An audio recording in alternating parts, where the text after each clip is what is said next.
All right, it's 6 o'clock, so I'm going to open up the public hearing. We're going to have a public hearing real briefly on a food service order. This is for food service equipment. Debbie, can you just touch on it? Yeah, this is for, excuse me, withdrawal from the Expendable Trust Fund from the Food Service Equipment Replacement Expendable Trust Fund. We are seeking to have, get the amount here in just a second, $5,479 withdrawn to replace the heating booster in the dishwasher at the middle school.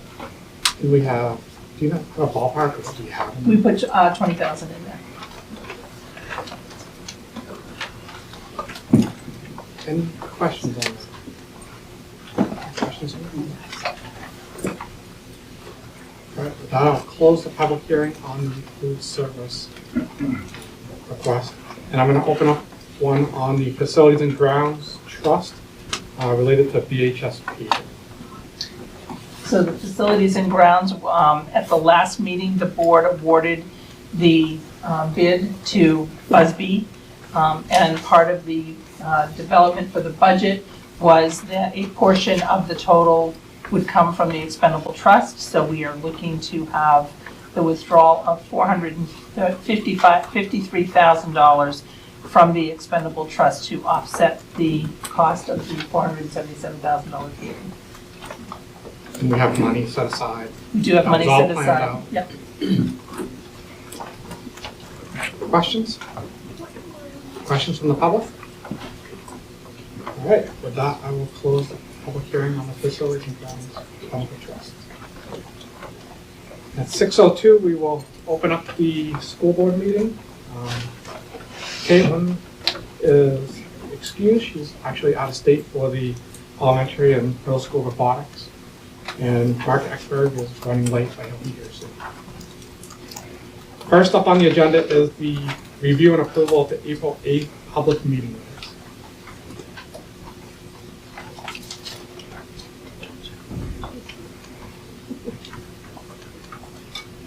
Make a motion to accept the April 8th public meeting minutes. Second. Motion is second. Any other questions or edits? All those in favor of the motion say aye. Aye. Opposed? Motion passes. We're gonna abstain. Okay. Thank you. All right, and the date and location of the next meeting is May 27th, back here at Belmont Elementary School. Belmont Elementary School. All right. Public communication correspondence. Anybody from the public wishes to speak? All right, so we will move ahead to the student club presentation. We have a presentation. So in the Shaker Regional School District, we have students of all ages who participate in research with the support of their libraries and librarians. We start out with kindergarten doing group research, and by the time they're in 3rd or 4th grade, they're doing more independent work. This spring, we have been piloting a program called Create that works with our PebbleGo database. It lets the younger students do their research and create presentations all in the same program. Makes it easier for them to show what they've learned. So typically we also link that research to some of their other learning targets, whether it's a science target or social studies target. This year we've had students in grade 1 researching things like how transportation was in the past versus what it looks like today. Students in grade 2 have been researching westward expansion, which goes along with the Wit and Wisdom reading program that they've been doing. So we asked 2 first grade students and 2 second grade students if they would come and share with you the research that they've been doing and show you the projects that they've built in Create. So first up, we have Jayma O'Brien. And he is in Mrs. Hodgman's first grade class. You all set? Can you see it? Okay, I'm gonna click for him and he's gonna read you his project. Title Then and Now by Jameson O'Brien. Jump to. There you go. In the past, kids had wooden blocks. Today, we have Legos. In the past, we used marbles. Today, we have playgrounds. In the past, toys were handmade. Today, toys come from a store and use electricity. Sources. Books. You don't have to read all of that. Do you remember why we do this, Jama? Why we put our sources up there? So they know how we got the information we did to write this book. Yeah, that's where we got your information, right? Okay, thank you so much.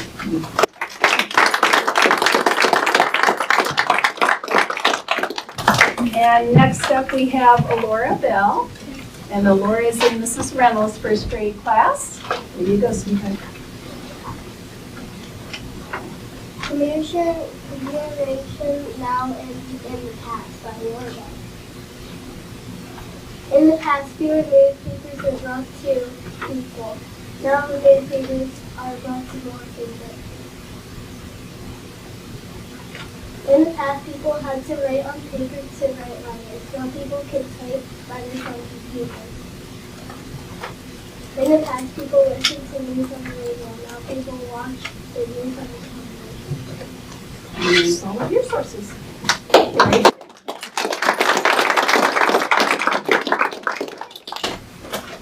And next up, we have our second graders. This is Sam Raymond from Mrs. Van Nostrand's class. Go ahead, Sam.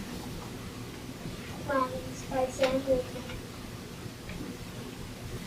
A long time ago, they made no transportation except day wagons. The things they put in the wagons were food and stuff like tools and wood. Conestoga wagons are steady and colorful and used by the pioneers.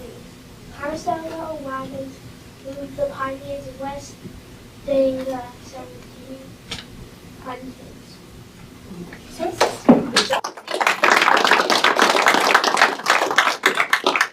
And finally, we have Murphy Lefebvre. And she is also in Mrs. Van Nostrand's class. Go ahead, Murphy. Mesa Village by Murphy Lefebvre. Hopi people lie in the American Southwest. They make houses out of mud and rock. Water is important to the Hopi people because it is hard to get. Hopi plant crops near the village. Hopi people's traditions are important. The people of cultures which are language. The people share stories about the past.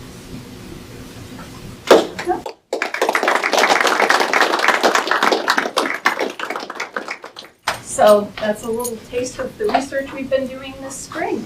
Thank you for letting us share that with you. Do the board members have any questions? How long were they working on these projects for? Well, I see them once a week for 40 minutes, and by the time they check out books, we have 30 minutes to work. So I think it's taken us 7 weeks, about half an hour at a time to do them. So I see that the sources include books and databases. Yes. These are online databases? So the database is online. That's our PebbleGo database that we use. And then the books, we have them actually use print books. Yeah. The learning target that we're meeting asks that they have at least 2 sources. And so we give them 2 separate ways to do that. How did you all choose your topics? I meet with the teachers, and like I said, we try to link it to one of their social studies or science targets. In this case, second grade was knee-deep in the Wit and Wisdom reading programs, so we jumped in on that.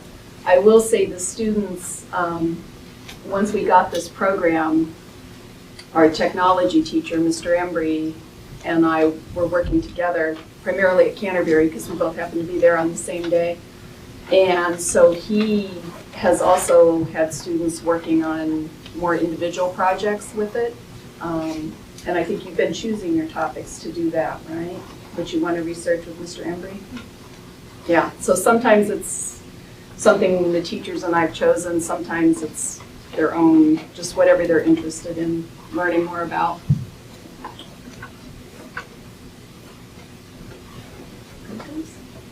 Yes? Other questions? Okay. Well, Thank you. so much. Thank you so much.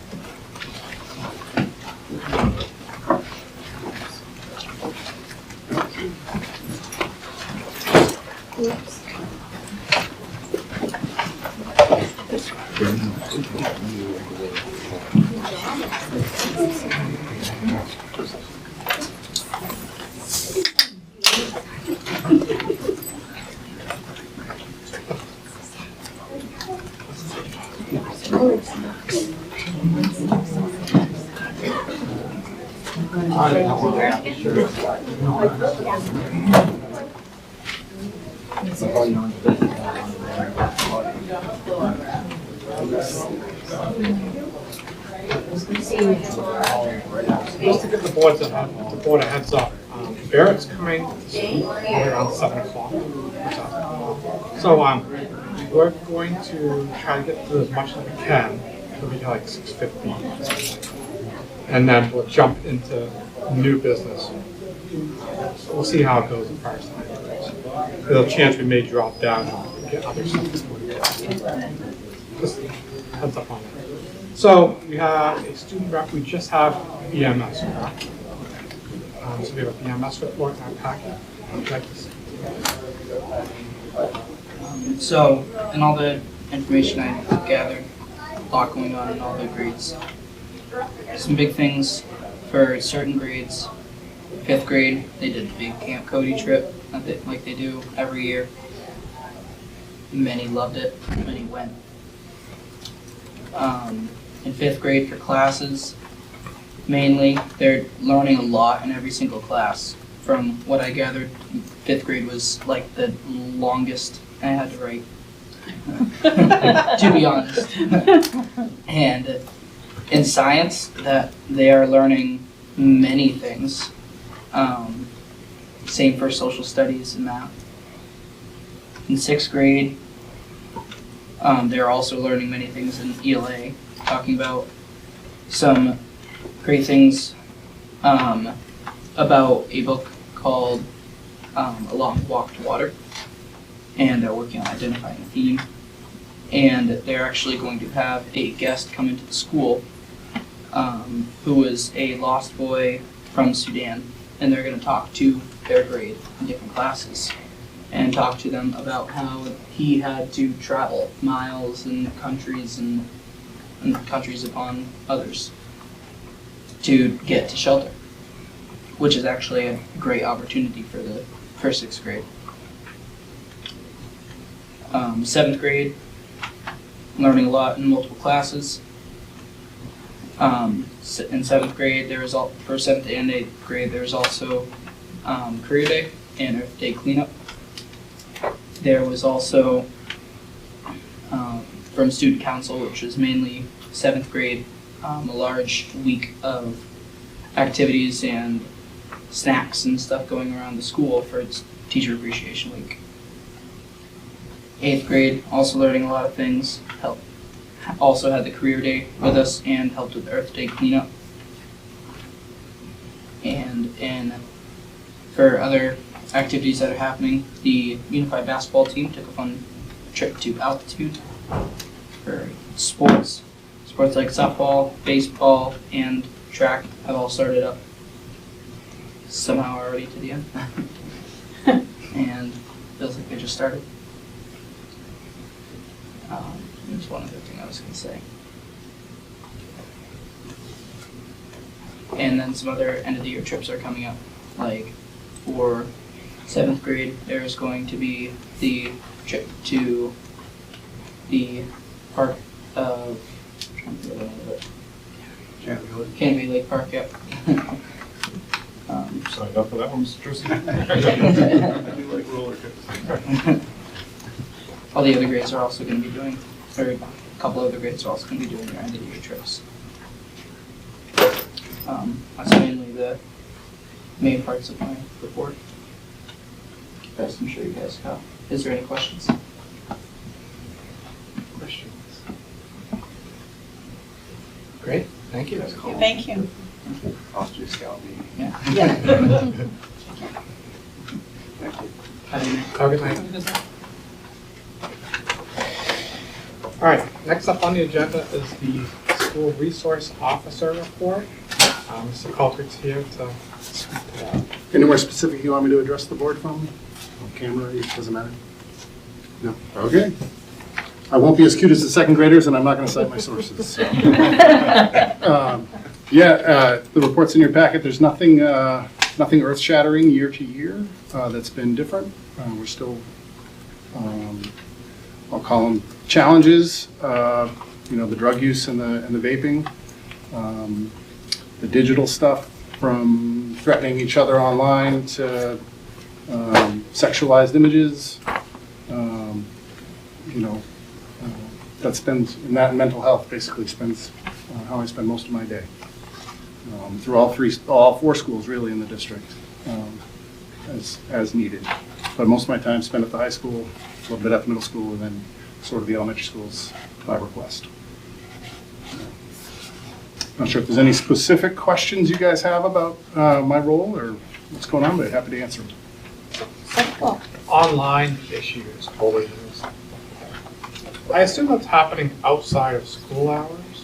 Yeah, it's happening at all times. I don't have a kid your age, but it's your child's age, but it seems as though it's constant, that they're in constant communication with each other throughout the school day, and then also outside of the school day, which then gets brought into the school. And that's really what we end up dealing with, and more so the administration, with how that affects the school day. And I can tell you from being privy to a lot of that, they spend a lot of their day dealing with that. In the report, I don't see numbers for CES. Are there any, or? No, I don't think Aaron called me once for any criminal-related issue this year. And if I did, I generally call Canterbury PD anyways for jurisdictional issues, but no, there was none. I think that was down from 1 last year, so. Is there an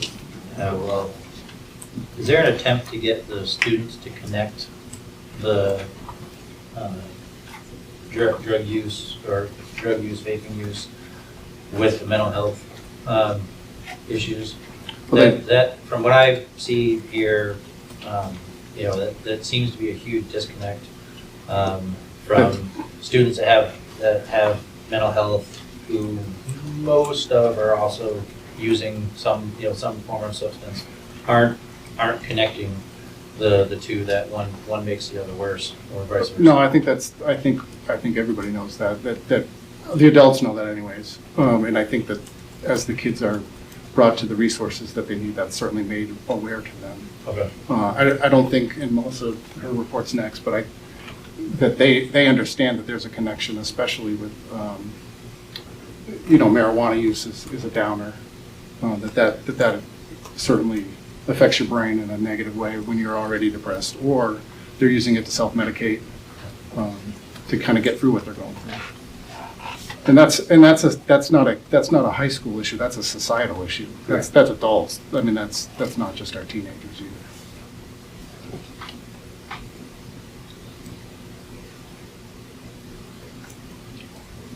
Other questions? So you are retired? No. That's it. Yeah, June 19th is my last day of school. I'm graduating with the class of 25. So I would just like to say, like, when your position was created or hired, one of the things we talked about is we wanted somebody that, it wasn't really our hire, it was the police department, but somebody that could connect with students and be involved in the schools. And I see you at like all kinds of sporting events. I see you outside of school, before school. I know a number of kids that, look up to you and they talk to you. Yeah, well, I appreciate that. We really appreciate it. And it's for the school, not having kids school-aged and not, having been 30 years since I've been in high school and middle school, it's certainly different, but, and I've told all the administrators how unbelievably welcomed I've felt as an educational outsider that people would even ask my opinion about stuff and treat me the way they've treated me. That I feel welcome in every building here by almost all the students and certainly all the adults. So I do appreciate this opportunity, and this will kind of be a very positive end for my career. And I'm grateful for it. So thank you. Thank you. All right, jump right into the youth risk behavior survey. Yes. I don't want to stand right behind that. So I'm Melissa Allen. I'm the SAP. So I work with the more at-risk students at BMS and BHS. And so every 2 years we do the Youth Risk Behavior Survey, where we survey students anonymously about the riskiest behaviors. So that's mental health, drug use, family living situations, potentially like all kinds of things. Screen time, if they're using seatbelts in cars, things like that. So much like Steve, the data that we have for 2023 is quite similar to 2021. Unfortunately, I think in 2021, the students were probably the lowest mental health wise that we've seen, and that has not increased or gotten better. I don't think that that's anything to do with necessarily what we're doing in school. Of course, I think we can always use more supports and mental health supports in schools, but I think that is really just, it's a reflection of the culture right now. Like Steve had mentioned, the mental health amongst families, substance use amongst families. We have students where it's culturally normal in their family to smoke marijuana and do other things with their family members. There's 3 generations in a home smoking marijuana together. And so the alcohol use stayed quite similar as well. School safety, there was a high number of students who reported being bullied in school. However, I think it's really important to note that this survey does not define bullying to these students. So that is like their own perception. And so that's really subjective data. Family dynamics, I think, is a really important part to note. So 46.5% of our students have lived with someone with a problem with alcohol. That's up almost 10% since 2021. 48.6% of our students report having lived with someone who was depressed, mentally ill, or suicidal.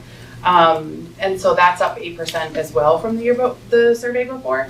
And so what that tells us is that we want students to come into school, feel safe, feel ready to participate in their education.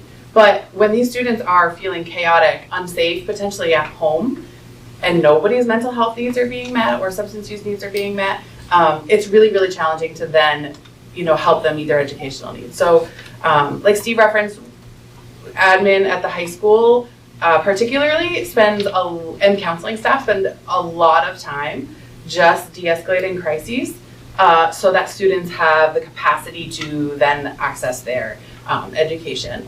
I would say that teachers are no longer just teaching, admin is no longer just doing that sort of stuff. It's really, we're meeting crises day in and day out. Marijuana use vaping use, that came down a lot in 2021. It did bump back up in 2023. But I think the point that I think is really important to make is that this is like it's a cultural issue of not having enough mental health support in communities, not having enough substance use treatment in communities, the culture of people who live in our town, our state, our region, normalizing marijuana use and things like that. And you made a great point about connecting, or students connecting mental health with specifically like cannabis use. And so that's something when I'm working with a student, we're always talking about, but most students I work with are able to identify, well, I'm smoking because I can't sleep at night. I'm smoking when I'm getting anxious. When I try to quit smoking, I continue to smoke because then my anxiety comes back. And so we have a lot of conversations about how the smoking, it might help in the moment, but long term, it's worsening their sleep. It's worsening their mental health. It's worsening their anxiety. But unfortunately, there's not always treatment to get them into, to then address the mental health so that maybe they can back off of the substance use. But we continue to do a lot of things to combat that. We bring in assemblies, different kinds of things. We try to get interesting things to engage students. Tomorrow we have, it's called Think Fast. It's like an assembly, or it's, like a game show style. It's really, really interactive. That's about safe driving. So we try to do that sort of stuff. I'm always available to students. I get into health classes and do drug and alcohol education. We do education, and I do education as well in the 6th grade about drugs and alcohol. But from what I'm seeing, it's more of a systemic issue of generations of families, their needs not being met in that way. Does anyone have any questions or any data, like specific data that you would like to discuss? I mean, this is a very extensive report with like a lot of data, and so I tried to just break it down as much as I could. So there's probably no answer, but I'm seeing 25% of the student body either opted out or in, I guess, some way, shape, or form. Is there any speculation as if that 25% did complete that survey, would we be seeing drastically different numbers, or do we think that the percentages would stay similar? I would say it would probably stay similar. We don't actually have any opt-outs, like parent opt-outs. We have students who just we administer the survey, it's electronic, and they just choose not to take it. No, but I would say it probably wouldn't change it incredibly drastically. Michael, I don't know if you know or not, but I thought there was legislation talking about requiring parents to opt into it. So that's I'm not even that's sure we're going to get good data in the future if that ever really. Yeah, I mean, and it's worth noting too that the data that we do get is, we don't know about the reliability of students answering these questions. We ask them to be honest, and that it's completely anonymous, but I'm sure that there are kids, exaggerating their data, and then there's kids that are minimizing it. But yeah, that's certainly a big topic of conversation right now in my world is that we use this data to roll things out, and we're actually, the state Katie out of Plymouth got some funding to do a group called Getting to Why that we're looking to kick off at Belmont in the fall, which that has an opportunity to get funding, a couple $1,000s to do it, to do more initiatives in the school. And so what that is I would like to have 5 to 7 kids, and we really analyze this data, and we get students' perspective about what they think would make a difference and what they think their peers would engage in.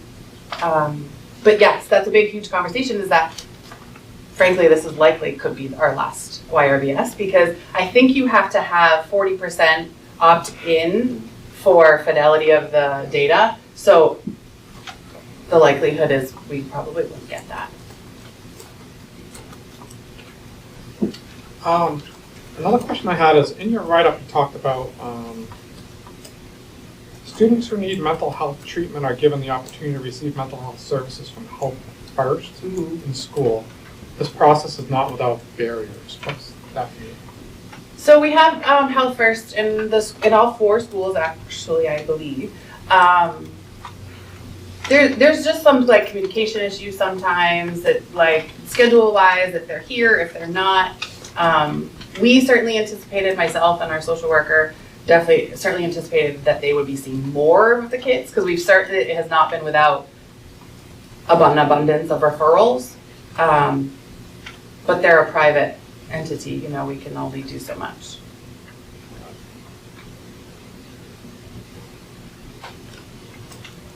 Other questions?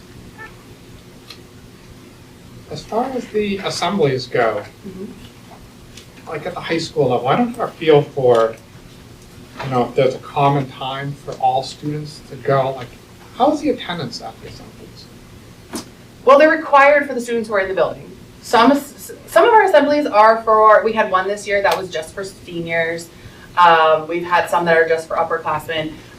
We do it during TLT. So sometimes we start, TLT is that 10:25 to 11. Sometimes we'll start an assembly, like tomorrow, we'll start it at 10 a.m. and go till 11. So it really only affects 25 minutes of classroom, like academic time.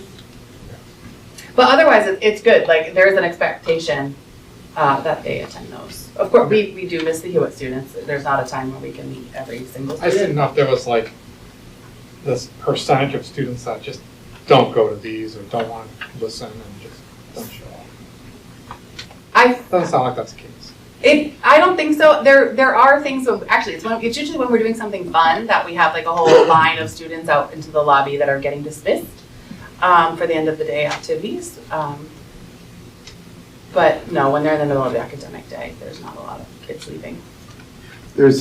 Sometimes there's a small group of students who, for mostly anxiety reasons or things like that, just being in that large crowd or being in that large environment, they would choose not to go or not to attend.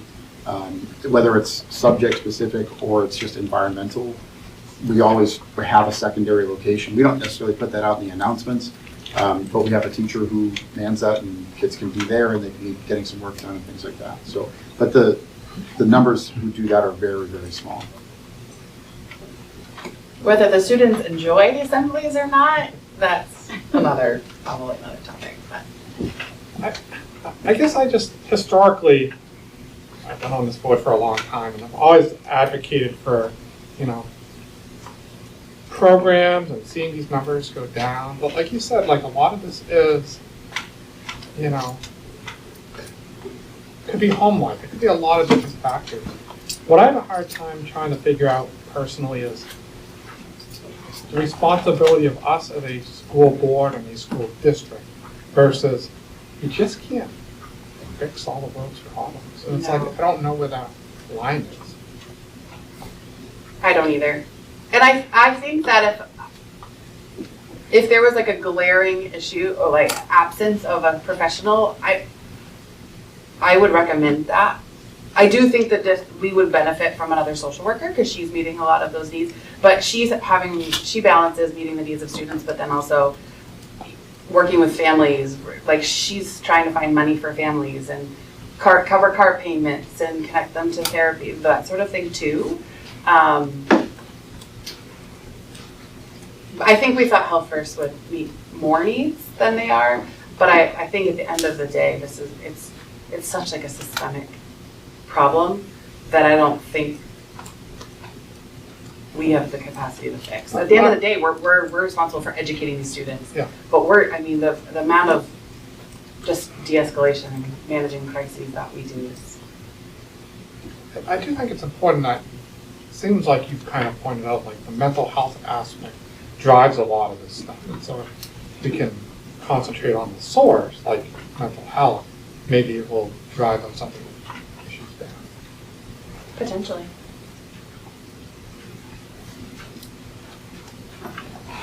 Other questions? All right. Thank you. Thank you.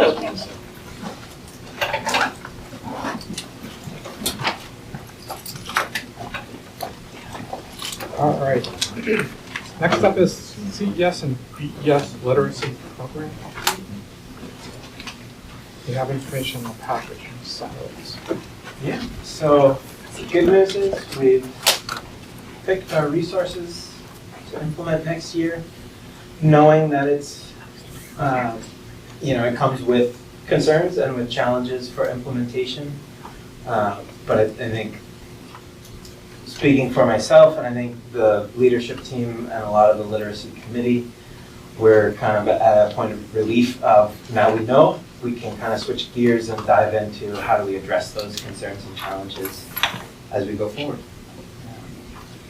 So yeah, we're happy to say that we will be using Wit and Wisdom K-4 in both elementary schools next year. Any questions about? So, I have a question I'm afraid to ask, but I'll ask it anyway.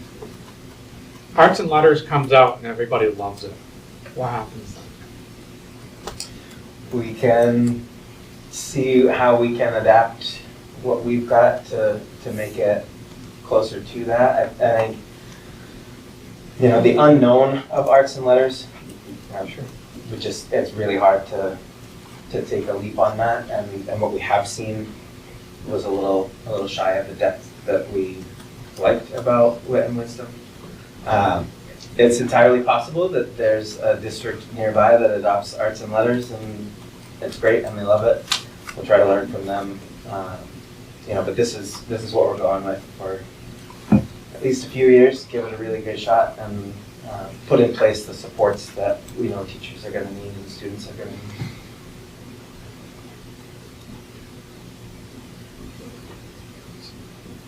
Questions? I appreciated the thought around the instructional time and the planning time, because I know that was part of the concern we talked about. I, like Sean, had the same question, because I am not willing next year to vote for a move to Arts and Letters, or is that his name? So I don't think we should keep switching curriculum. I think it's expensive. I think it can be wise, and so that would be my vote next year if this ever came up, unless it changed. But. Yeah, no, that's the intent. Is we went through a long process.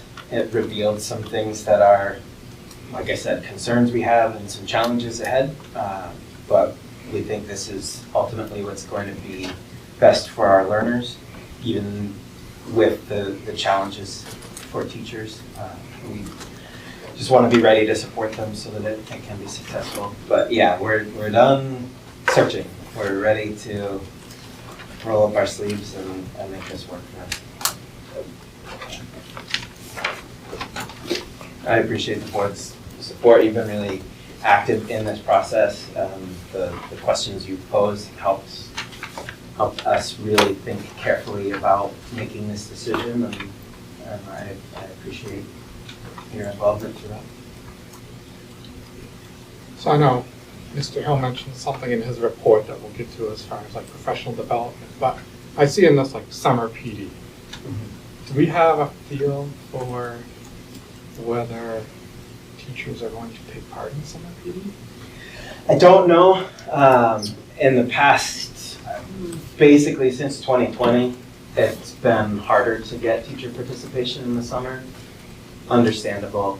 I think when it is, here is something specific that we're doing to help you get ready for implementation in your classroom next school year, that tends to get more, especially on the elementary side. So I'm optimistic that we will have some teachers. Frankly, I've also heard in talking with teachers, some saying, you know what, I will do this, I will use these resources. I don't have a curriculum background. I'm not interested in doing the work of aligning resources to our standards. And I hear that loud and clear. So what I want to ensure is that we have opportunities for teachers to be involved in that process in the summer, and that we have a product that's ready for them to use in classrooms at the start of the school year. So balancing that, I think we will have some participation, but we'll also have something that is closer to ready for classrooms. So I don't want to add more to teachers' plates. I don't want to ignore their voices either, and any help that they're willing to do alongside us in the summer is fantastic. But even if we don't have teachers coming in the summer, we're going to make sure that we have the resources closer to ready for classrooms. Just so I'm clear, we don't offer paid PD during the summer as far as Yes, we do. Yep, we pay for it through Title II, not, I mean, they're actually getting paid to do this summer. Yes. But there is PD during the school year, correct? I mean, I assumed bullets 2 and 3, ongoing work, and I shouldn't assume anything, right? And instructional coaching and support, so what Yes. gets built in? So, Even if you package it all with teacher voices, there still needs to be PD. yes. Yeah, and that, so I think part of what needs to happen in the summer is we can call it PD, we can call it preparing or aligning. They'll be the same, but then the other things that teachers need to learn and be ready for will happen throughout the school year as well. So getting support from Sarah Sharilla, who's been really helpful for us, and then instructional coaching is really on a teacher by teacher basis so that they can really, the instructional coach can partner with teachers and target exactly what's most helpful for them.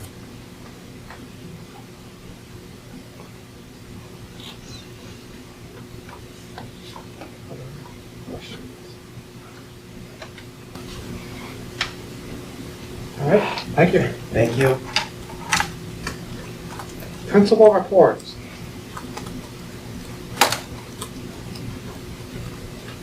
First one in the packet is CES. Aaron couldn't make it this evening.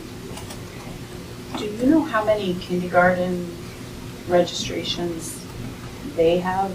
I know Ben put it in his report. I don't Christian. find that.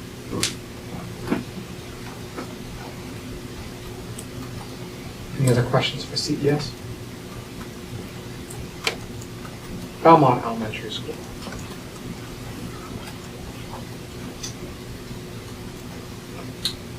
Good evening, everyone. I'll just highlight a couple of things quick and then I'll answer questions if you have questions. I'm happy to say that we're submitting 2 excellent teaching candidates tonight. And so it's important to get good candidates, and it's more difficult than it used to be. Less applicants, and so we got out early, and I'm super happy with both candidates that we are presenting. We're interviewing this week for school counselors and school nurses as well, and we interviewed a couple of good candidates for school counseling tonight. So that's looking promising. The kindergarten number's at 42 right now, which is also promising. A little bit lower than last year, and kind of like a normal year for us. That's usually where we are around this time of year, so I'm not expecting the big bump we got last year in kindergarten, so a little bit easier to manage. We usually pick up, we'll pick up some more before the school year's on, and then we get anywhere from 6 to 12 probably over the summer, so those should be an average number, I'm hoping. I also didn't put this in my report, but I'd just like to give a shout out to our teachers and staff. We just went through Teacher Appreciation Week, and I mean, I think you guys appreciate when we bring this wit and wisdom stuff and all the work that the teachers have been doing that's extra beyond just the job of teaching, which I think you also understand when you listen to these reports about all the mental health issues and things like that. The job's a big job, and so I'm super proud of the staff we have. And I also want to mention our new AP, Kelly Antonella, who you've been introduced to, but she's doing great work. It's allowed me to focus more on leadership and get a little bit out of the weeds of the day-to-day stuff, so it's been really important as well. So I just want to mention that. And the result has been, this is the 3rd year I've kind of tracked my classroom visits, so I'm well over 500 already this year, which is, my goal has been to hit 500 the last couple of years. I'm well over 500 already this year, which is important to me. And it makes my job more fun, getting in there with kids and understanding what they're doing, having fun with them. So happy to answer any questions. I always take note of the information for board consideration. Yeah. I think somebody needs to refresh my memory about the discussion regarding calendar time and professional development. I know we've desired that, but I don't know how we fit that in, how we fit more professional development. The options are early release days or delayed opening to build into the schedule. It's still counted as a day, a school day. Those are our options. So the calendar for 25, 26 are already. Yes. And moving forward long range, we can, I mean, going through negotiations, we can add, add PD in there. At this point, it's only voluntary, outside of the contractual agreement. We can't do it, we couldn't do something now.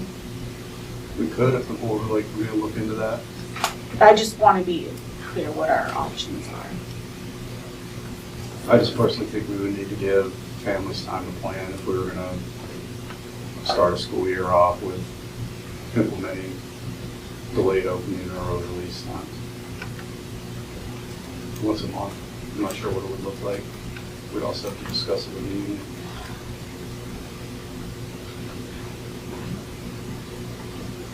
I mean, I assume the need is always there. I just don't know if the need is greater now, and whether it's a real sticking point with teachers and administrators, or is it the same?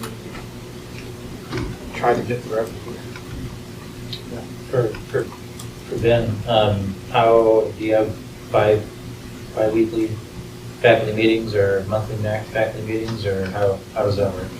We have monthly staff meetings. We've moved into the morning because teachers like that, and I think we're more productive in the morning. Our thinking's fresh and not dragging them into an afternoon meeting when everybody wants to go home. So I think that's been effective. But, once a month. Is that something where some small pieces of PD could push their way into a faculty meeting? I mean, I'm not saying that this is what we should do. I'm just trying to think outside of the box with kind of the square peg in a round hole that we're all dealing with right now. Yeah, I mean, we definitely do small pieces of PD. It's an hour, and we have other things we have to cover in that time because they're only monthly. So, and we, I've tried to reduce the number of staff meetings I have and push things out via weekly messages to the staff and things. So I'm not dragging them into a lot of meetings because they don't like that. But I think we're doing a lot of work. Wisdom implementation, we did the math implementation. We're trying to do all that within the day. And elementary teachers don't have everything 3 times a day. They have, they're trying to teach every subject and do all the social stuff, and they have a 40-minute prep, which half the time they don't get because of a special ed meeting or some other meeting. So when you think about the work we're trying to do, at Belmont Elementary now we have some young teachers that have a higher need for PD maybe than some of our veteran teachers. So I think that it would be very helpful for us to have that, just in terms of increasing the skills that our teachers have and what we offer them, the resources, but also for morale. We're kind of trying to suck everything we can out of them and the time we have. And when we pull them out of classrooms to do PD, they don't like that. They don't. They have a lot to do with their kids. They don't want to be away from their kids. So, I mean, my hope would be to do delayed openings, because I think we need more of a chunk of time, but the mornings were fresh and the thinking's good, and I've had conversations with my staff about that. I think they would agree. But I agree with Mr. Tercey's point, we need to get the parents and others so they can think. I mean, just my personal opinion is I don't want to disrupt the calendar or break the calendar, but I do feel like, you meet with the administrators often enough, like, you should have a pulse on what the feeling is as far as we need more here. It's a real problem. And then I guess it'll come to us as far as changing the schedule. But that's my opinion. We'll continue the conversation. Yeah, I mean, I don't know if either you have any similar thoughts or concerns.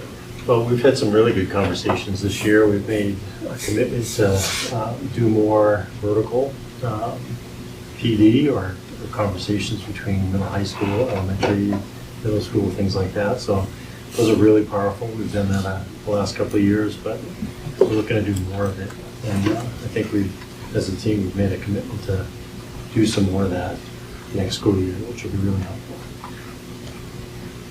Those days just go so fast. Mm-hmm. Like you fill up with really valuable stuff that it's great to have an opportunity for our faculty and staff to get together with the folks from middle school, but we only have a few days in the school year when we can even do that. I I have no doubt whatsoever that the faculty at the high school would love to get more time to have the same types of conversations and trainings that Ben is talking about. We have a lot to do. We've got NEASC accreditation coming up in the next couple of years. So I'm saying we have one faculty meeting a month. They've got one department meeting a month. They do have some common prep time with the department each week during TLT, but that's 35 minutes a week. It's really not all that much. So yeah, if we have more common time, particularly over an extended period, not an hour. By the time you settle in, it's not an hour. So, I mean, if we explored the possibility of doing a delayed start, would be, depending on how you want, what schedule you want to run, either an hour and a half or, or 2 hour delay. I mean, just for round numbers, if we did the 2 hour delay and did it every other month, there's 10 hours of PD throughout the course of the year. Would something like that be enough, or would you guys want it on a monthly basis? Which would give you, again, if you ran the 2 hour delay, that would give you 20 hours of PD, over the course of a year. The word enough is a tough one to answer to. We would get a lot more done. It would be more hours than what we have right now, but whether or not it's, quote unquote, enough to meet all the needs, I don't know.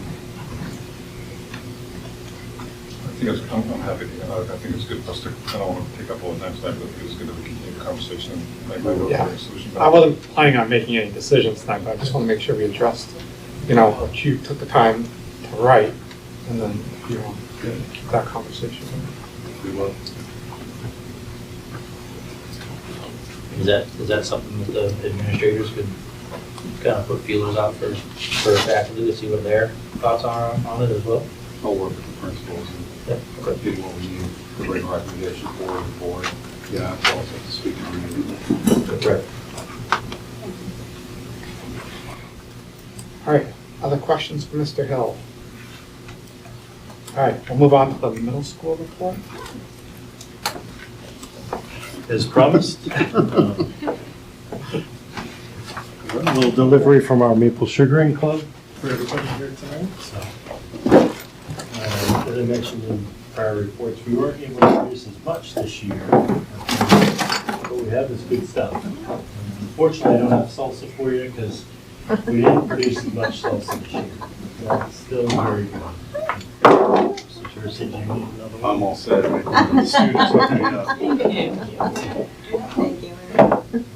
They would hook you up with it. No, they did. So this was the first year that I don't know what happened with schedule, but we weren't able to collect staff from you guys. So there was. You still just fill your We collected about, or had been collecting about 150 gallons a year for you guys. Yeah, no, it's been good, but I think overall it's been a tough year anyway, just because of the weather and things like that. Yeah, when it ran, it didn't run a lot. It wasn't When consistent. it did, it ran like gangbusters. Lots of pictures in my report. We lots of great things going on. Just we planted another maple tree, part of our community service day. Work with Belmont kind of landscaping, as you saw in there. So that's just something exciting to highlight. And just the two other things to highlight in kind of correlation with what Melissa's YRBS. We have a school-wide goal of social emotional learning. We embed that in just about everything we do. I said put a couple pictures in there. The tulips this year are coming up that they planted last year, and that's related to the drug-free things. And Melissa goes into classrooms, not just sixth grade, but talks a lot about that. I put another picture. I put it in there before of the puzzle wall that we have. If you compare the picture I put in there last year to this year, it's just getting bigger. And the idea behind that is just the movement of trying to capture every adult and every child in the building, doing something. It's just trying to make the connection in our schools. So it's tough. Kids come from a variety of different backgrounds and struggles and things like that, and we see it all. So we're just trying to get them in a place where they can access their education and be successful in school, takes a lot of time and effort from our teachers, so they do a great job and the best they can, but it's a challenge every single day. So happy to answer any questions for you. Questions? Thank you. Thank you. Mr. French. Hello, everyone. So a lengthy report. We had a lot of great stuff happening these last couple of months. As the board requested, try to break down a little bit of the failure data to be more course and grade level specific. If you don't see a class listed on any of those documents or any of those sheets, it's because there were no failures to that. So that's not every course that we run in the building. That's only courses that had at least one failure from earlier in the school year. In context, and I put an important number on there, 1,071 successful course credits earned, or course credits that were actually attained by our students in that same period of time. So the ratio is really about 9 to 1, so right around 90% of the credits that were attempted were achieved. There's a lot of recognition happening over these last couple of months that could really have been a theme of my report as a whole. We did a celebration of excellence because we had a number of state championships, athletics, robotics. It was really, really a tremendous winter that we came out of. We did our Educator Appreciation Week, Student Council, PTO, both pitched in on that. Also from the main office, we provided folks with some small gestures of appreciation. The Embry's always make treats, which is great. I always appreciate that as well. Always make sure I get one. We had a huge number of honors and high honors students. That's something I've alluded to in previous reports, but I wanted to give you the names of the kids. Get their names and their recognitions out there, by name and make it specific. We had 17 scholar athletes that were celebrated at the state level. Mr. Bellier brought them down to the recognition ceremony for that. 2 students won French Studies scholarships. Edie Takangas is just tremendous. She gets kids engaged in their learning in French. We just had our French exchange students return from France. They're still buzzing about the experiences that they had over those 2 weeks. It's just unbelievable what she does. If you haven't had a chance to look at the highlight video yet, take a look. I linked to the blog, I linked to the highlight video. It's really, really great stuff that our students are doing, and a lot of students who would never have the opportunity to go to Europe if she didn't put that level of work into it. It's excellent. National Technical Honor Society, we had 5 members. Those are all individuals who go to BHS and they participate in programming at the Hewitt. 5 of them were inducted. Our robotics team just came back from Dallas where they competed in the World Championships. Again, that same team over and over again continues to qualify for that every year. We had 1 senior from that team who has already pledged that he is going to come back and do some coaching for us moving forward. So, he's really invested and engaged. Our play, Alice in Wonderland, opens next Friday. This is the first show that we've had this school year. Really excited about that. Prom is this Friday. Thrilled to be chaperoning that once again. It's always a good time. That's another topic that's really buzzing in the building right now. Again, the French exchange, we had a number of opportunities where our students were giving back to the community. The day of cleaning up in recognition of Earth Day. We did a little bit before that, and part of that was we wanted our students who were going on the French exchange to be able to participate, so they did it the Friday before those students left. The Action Athletics Leadership Group did a sports equipment drive. A lot of equipment for younger athletes came in, and that's going to go to the younger individuals in our district. And Mondi Abrahamson, our school nurse, conducted a Who We Play For screening, which is cardiac health. A lot of, unfortunately, nationally athletes fall victim to that, and those screenings are really helpful. And she was the 100% driving force behind that. We've got 2 names coming to you for English positions. Our team was thrilled not only to meet them, but to be at this point of the process. We're very excited to bring them aboard next year. Granted, they passed through tonight. Still hoping to get some more candidates for things like our special ed positions. Right now, we have 2 that would be open for next school year, and that would be tough to bear. But still hiring season now. School counseling has administered SATs, the science SAS. We just wrapped up our AP testing. That's a huge amount of work.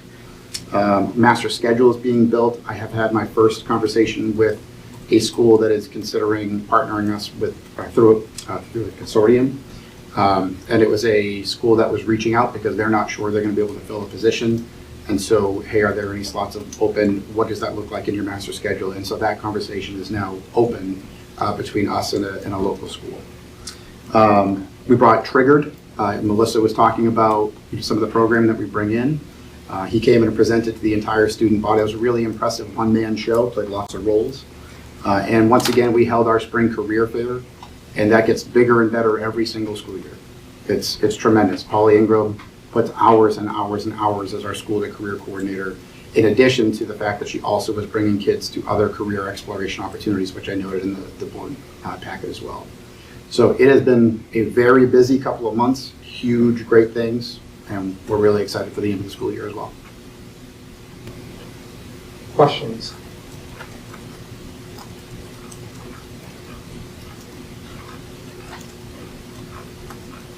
Thank you.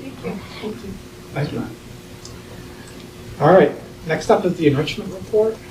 Great to see that Karen provided the report for the board. If you have any questions, reach out to Michael and you can pass them along. Continues to do great things with our students. Yeah, I mean, I guess the one question I had is, she does a lot of different things depending on the school. Is she working with the principals of those schools on what she should work on, or is that determined by her? We collaborate. Yeah. You know, Collaborate. She works a lot with classroom teachers, but we collaborate. We have to share time, obviously, between different schools and things. But she's really good at communicating and things like that. Okay, so there's a report in there. Hopefully everybody's seen it, but if you have questions, you can follow. All right, and then school board reports.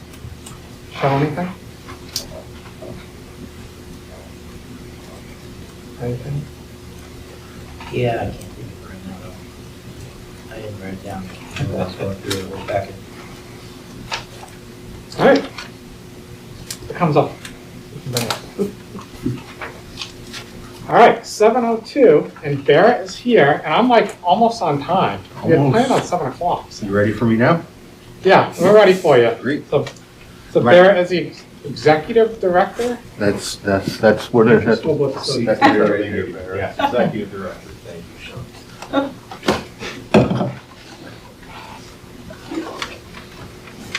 You need to jump in, or? Yeah, so I think you had presented some information. It's in our packets. Yep. So we have that information. It's not in the school board packet, it's a separate folder. Yep. Just everybody was sure. And then I was hoping we had a little bit of time. I know some board members might have some questions, and I wanted to make sure everybody had an opportunity. Yeah, certainly. So, good evening, everybody. Nice to see you. My name is Derek Christine. I'm the executive representative for School Board Association. I know there are a few familiar faces around the table. I was here at Shaker Regional 2 years ago, if I'm not mistaken, Mike. Very nice to see you all too. And to do a similar training. I had a flashback when I was driving when I pulled onto Route 140. I think the first training I ever did when I was working for school, training for School Board Association 20 years ago, I think was in this room actually. If I recall correctly, I think that was the first sort of school board meeting training that I went out to. So it's nice to be back. Thank you for the invitation. We're going to go through some roles and responsibilities. I appreciate you coming out and asking me to do this again. Some boards have us out every year, some boards have us out only when there's turnover on the board and whatnot. So we'll have that discussion. There were, I think, 3 documents I'll point to first. The one was a brief slide presentation. I think there was only 12, 15 slides in there. Really condensed. That's sort of the abridged version of our roles and responsibilities training. The longer white paper that is, I don't know, 30, 40 pages, it's 30 pages or so. That's sort of what we call the white paper to the slides, if you will. It's more sort of in-depth about the roles and responsibilities, some of the statutes and rules that talk about the delineation of responsibility between the school board and the delineation of responsibility between the superintendent. And then a couple articles about, effective school boards and 7 habits of highly effective school board members and so on and so forth. And then the right to know our resources, that's more just for your information. Again, that's a longer packet.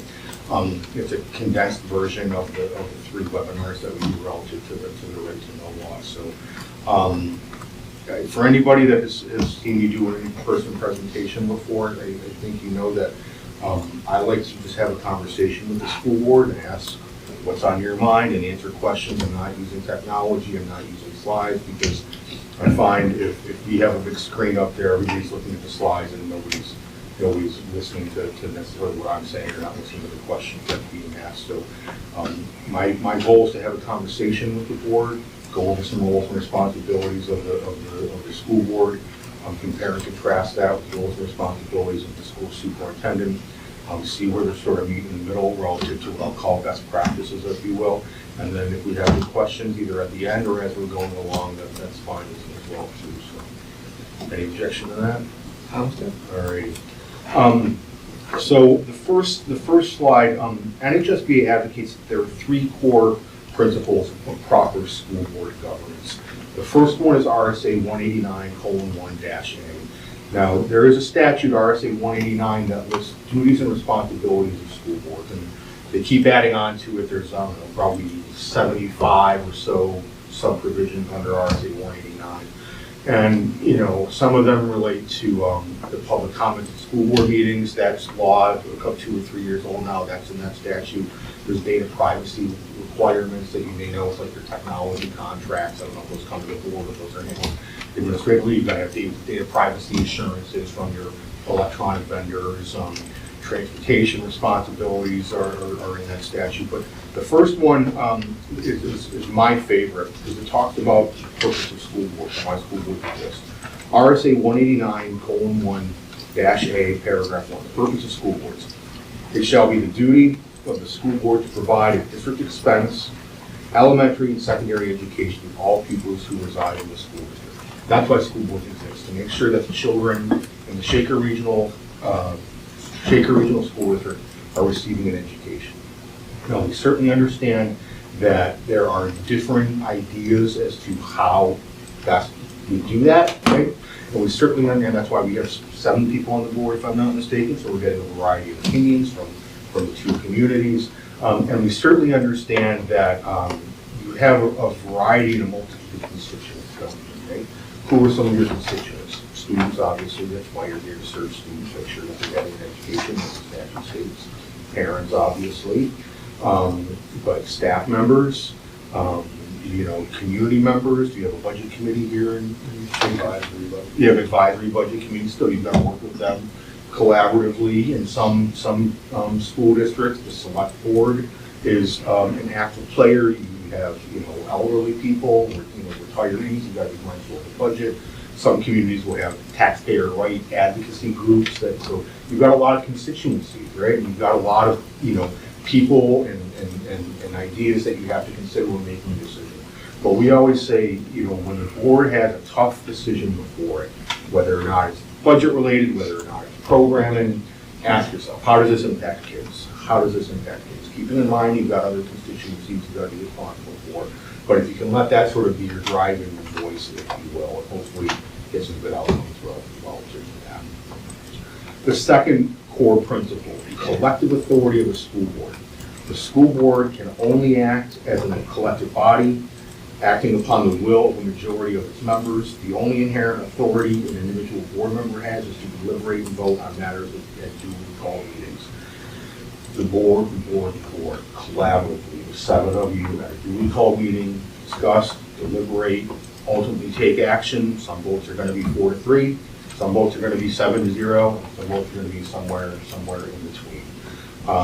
Now, to be clear, and again, this will be a bridge version, the board can delegate authority to an individual school board member, For example, you may have a policy that speaks to the authority and responsibility of the board chair, right? To call a meeting to order, to work with the superintendent on agenda setting, to be the spokesperson for the board, to sign certain contracts on behalf of the board.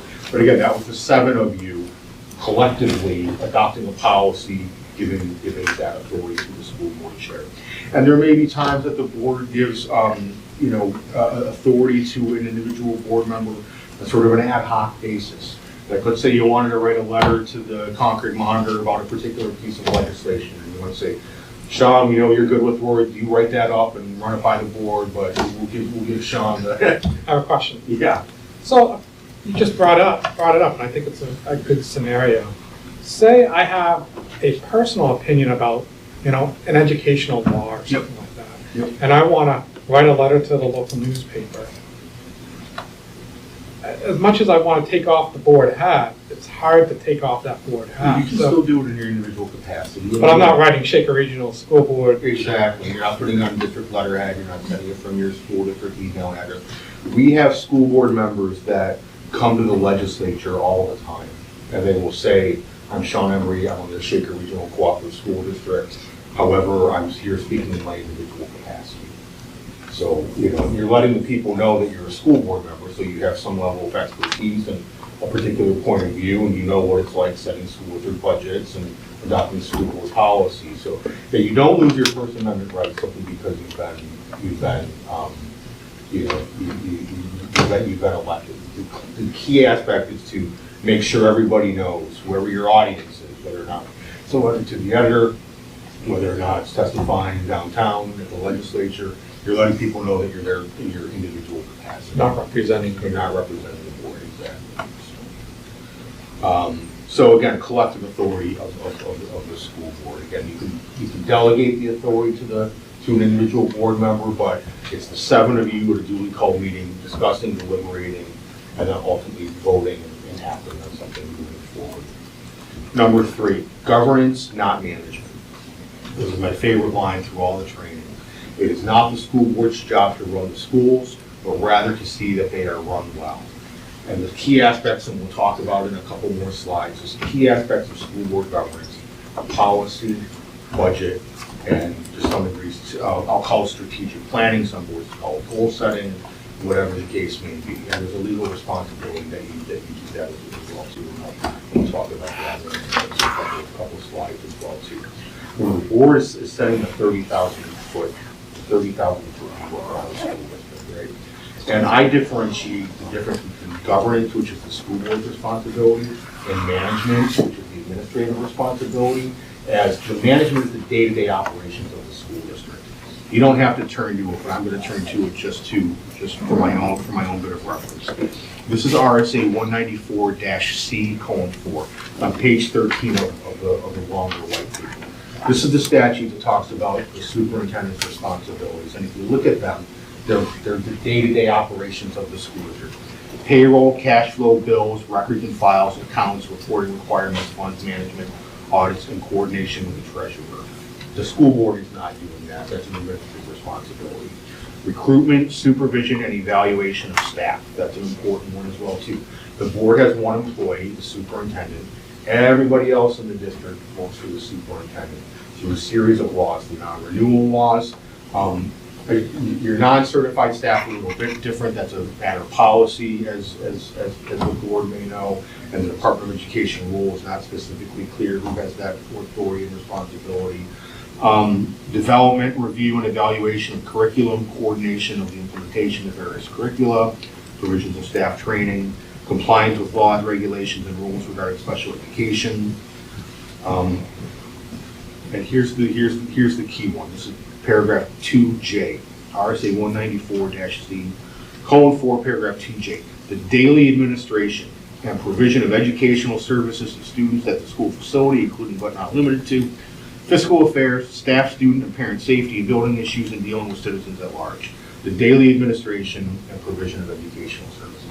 That's administrative management. The school board is governing that. Okay, and I'll talk to how the board can exercise proper oversight to make sure that the district is running smoothly, that the superintendent is following through in a manner that the board so desires. Questions as we're moving on? All right. Moving on to slide 3. The key roles and responsibilities of school board governance. We talked about policy. School boards are inherently policy-making bodies. Everything that you do is a policy decision. And there are 2 kinds of policies. I won't spend a lot of time on this. There's big P policy, policy ABC, policy XYZ. That's in your policy manual. It's got the code, and it says one thing or another. And then there's little p policy. Excuse me. Every decision that the board makes is essentially a policy decision. Your budget is a policy decision, right? Are we going to put a new roof on the building, or are we going to buy new band instruments? That's a policy decision.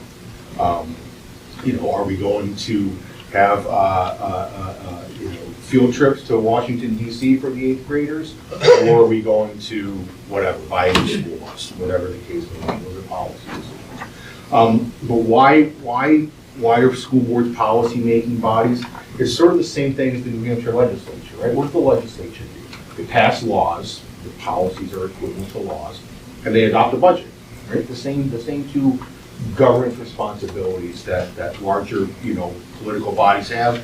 The same correlation and the same responsibility falls to smaller public bodies like school boards. Further, there are 70 policies that are required by both state and federal law.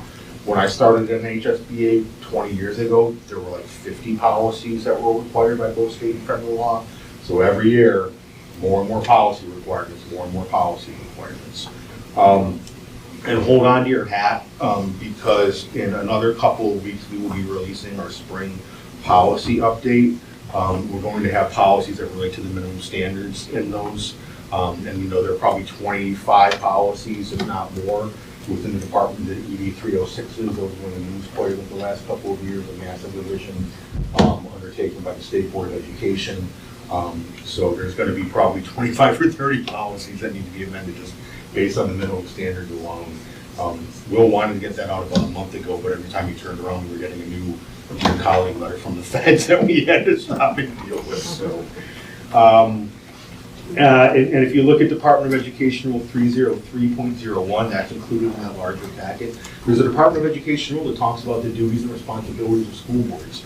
And it's only 8 paragraphs, pretty big, but half of them are policy related. Likewise, there are Department of Education rules that speak to the duties and responsibilities of superintendents.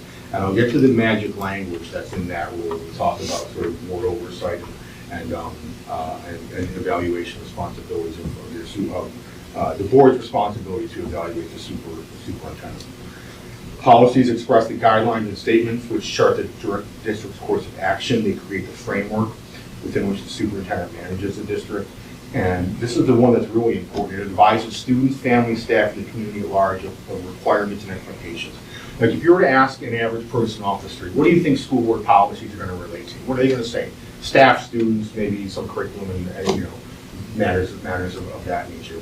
But the reality is they affect everybody in school. They affect everybody in school, right?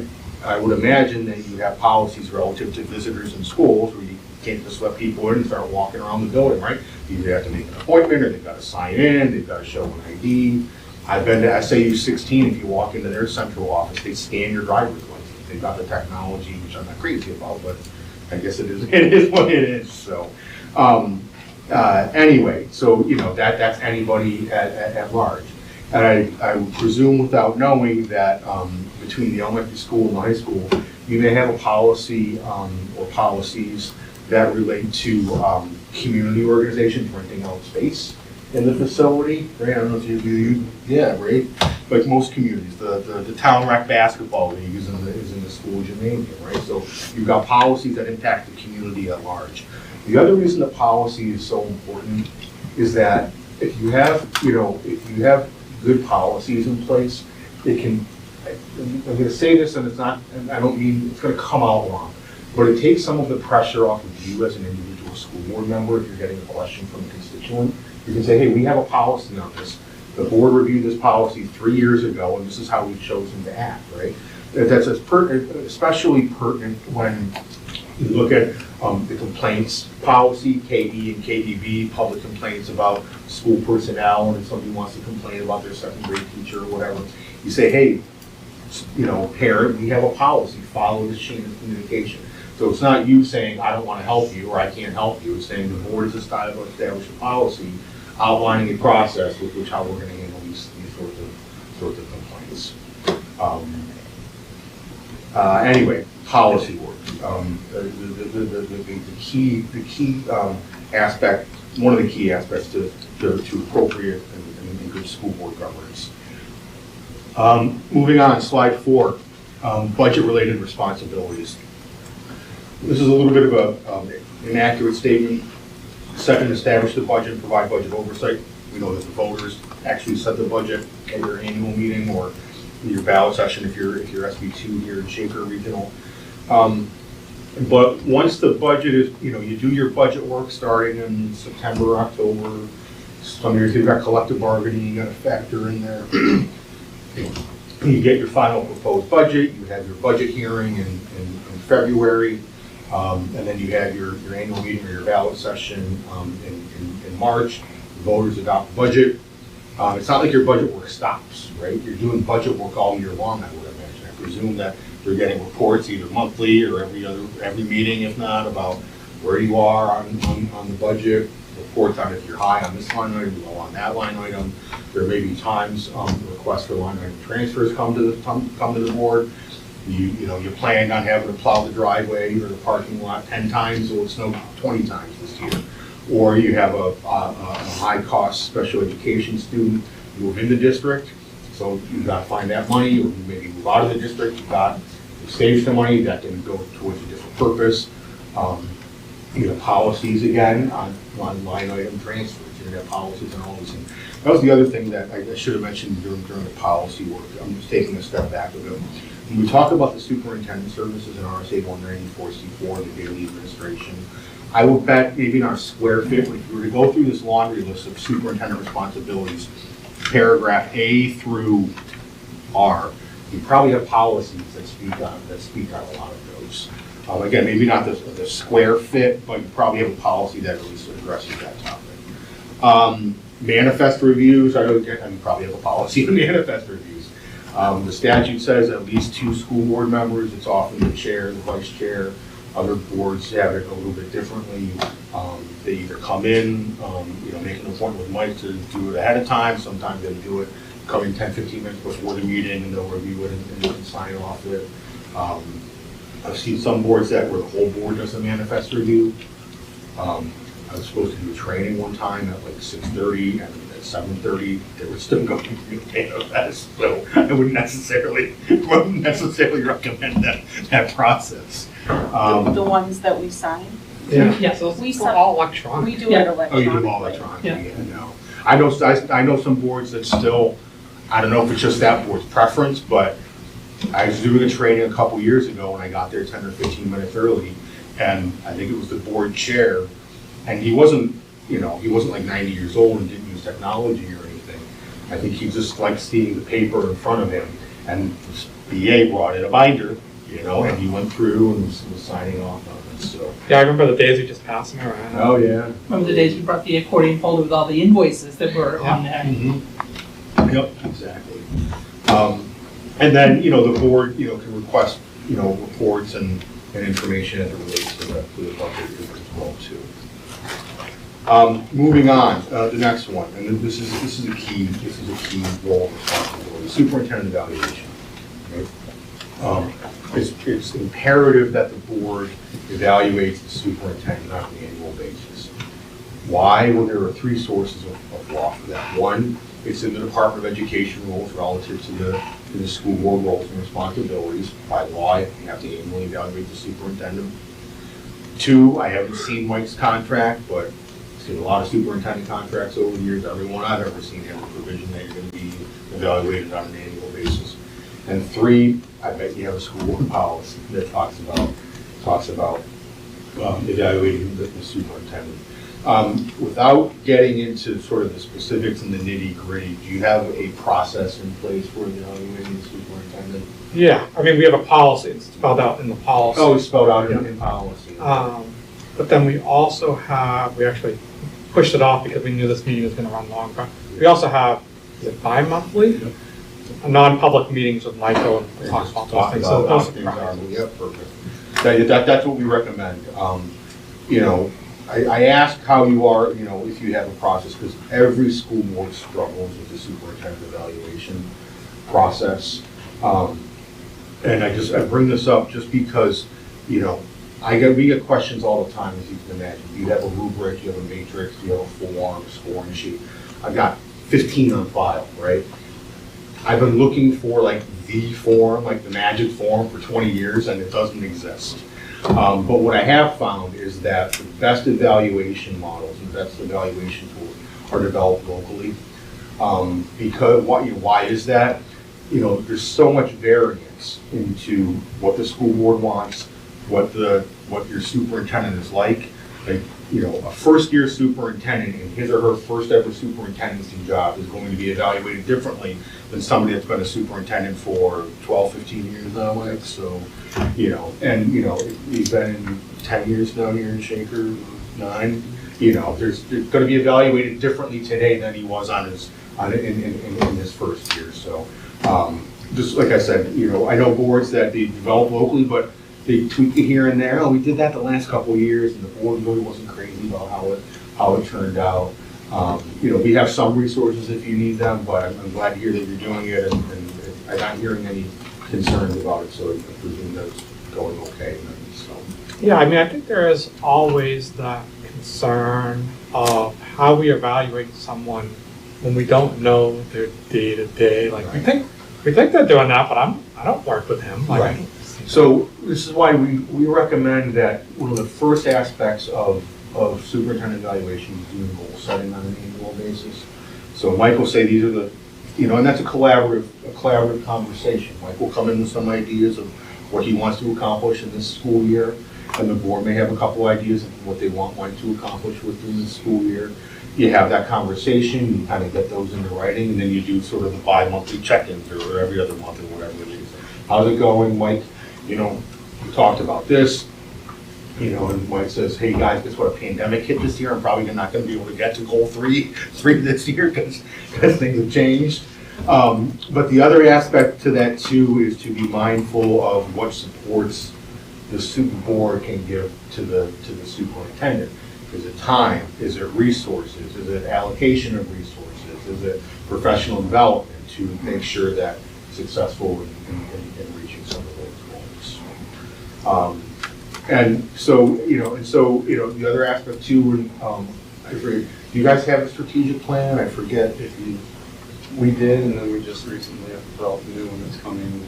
Okay. On the board, Okay. this month. You know, you can tie some of the evaluation. I presume that the strategic plan has, maybe I shouldn't presume, some responsibilities for different segments of the school, the district, if you will. Maybe, Yeah. maybe not. I'm trying to think off the top of my head, but I mean, It doesn't outline specific responsibilities Right. to accomplish the goals because we're tackling it as a district. Right, okay. But anyway, that can be, the goal setting, I think, at the beginning of the year is the clearest aspect of how you're going to do and measure, the success of your superintendent. Any questions on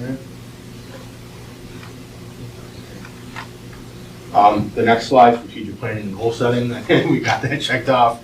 Again, we recommend that school boards do strategic planning. We recommend that it's part of the conversation, if not at every school board meeting, on a regular basis. You don't want to spend the time and effort, developing goals and just have them sit on a shelf somewhere or fall off the wayside. Or you want them to be active and living and showing the community that you spent time on this and you're working towards it, and this is the plan that the school board has for the school district.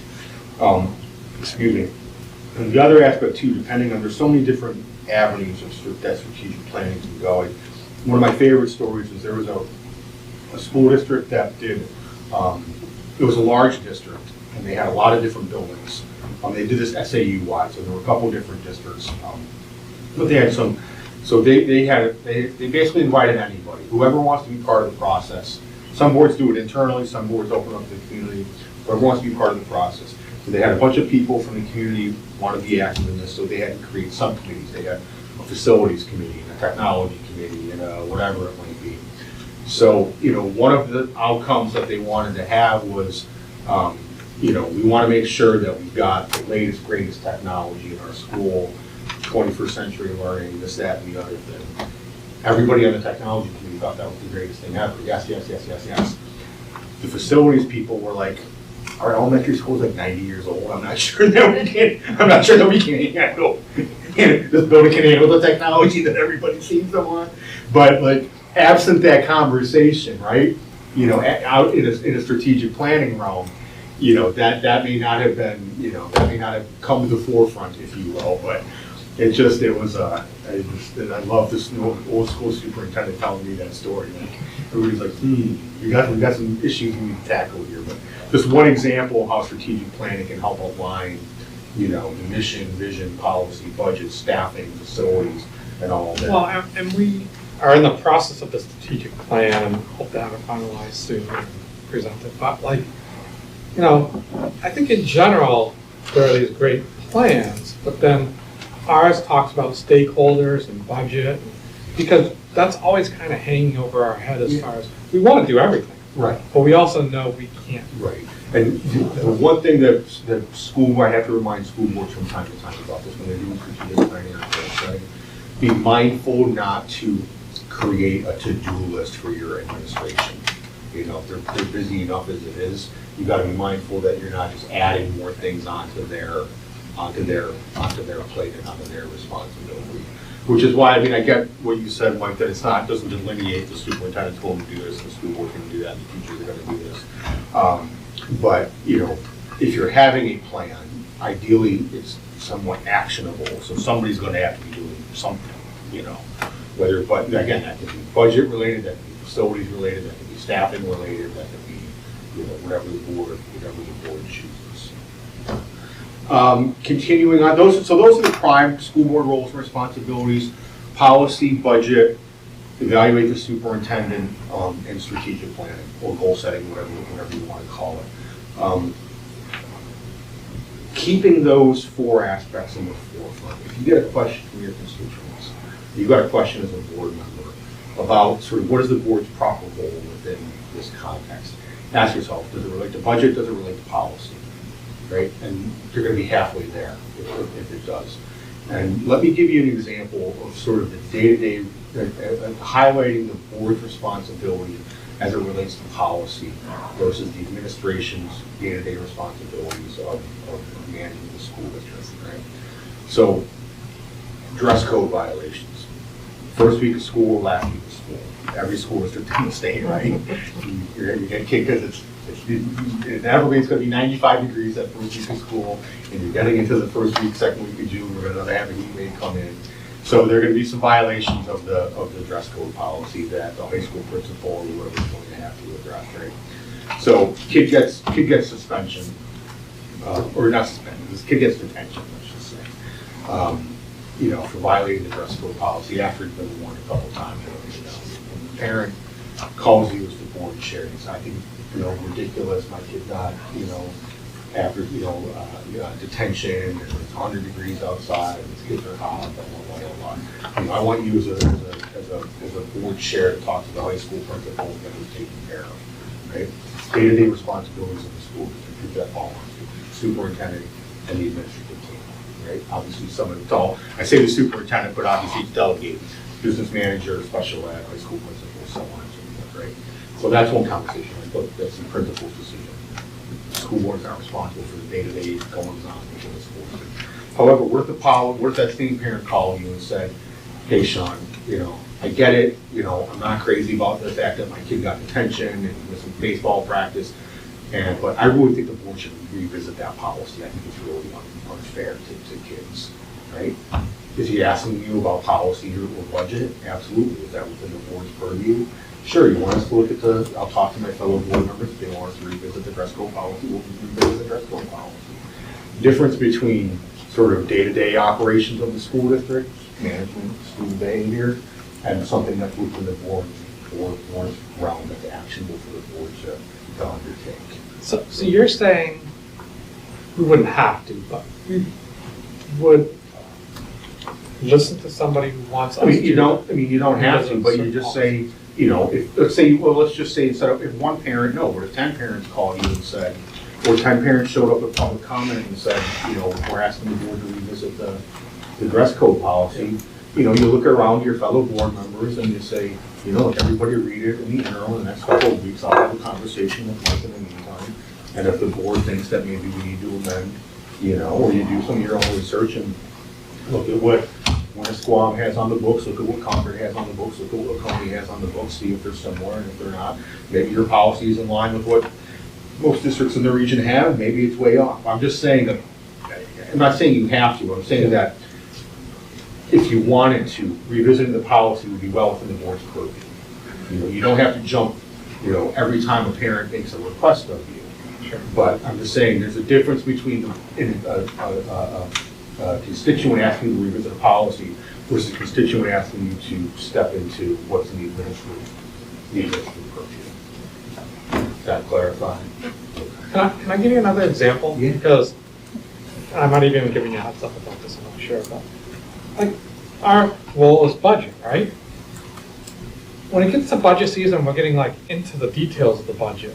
I'm always worried about, now using myself as an example, of one, I can't make a decision on a certain line item if I don't know what that line item does. Right.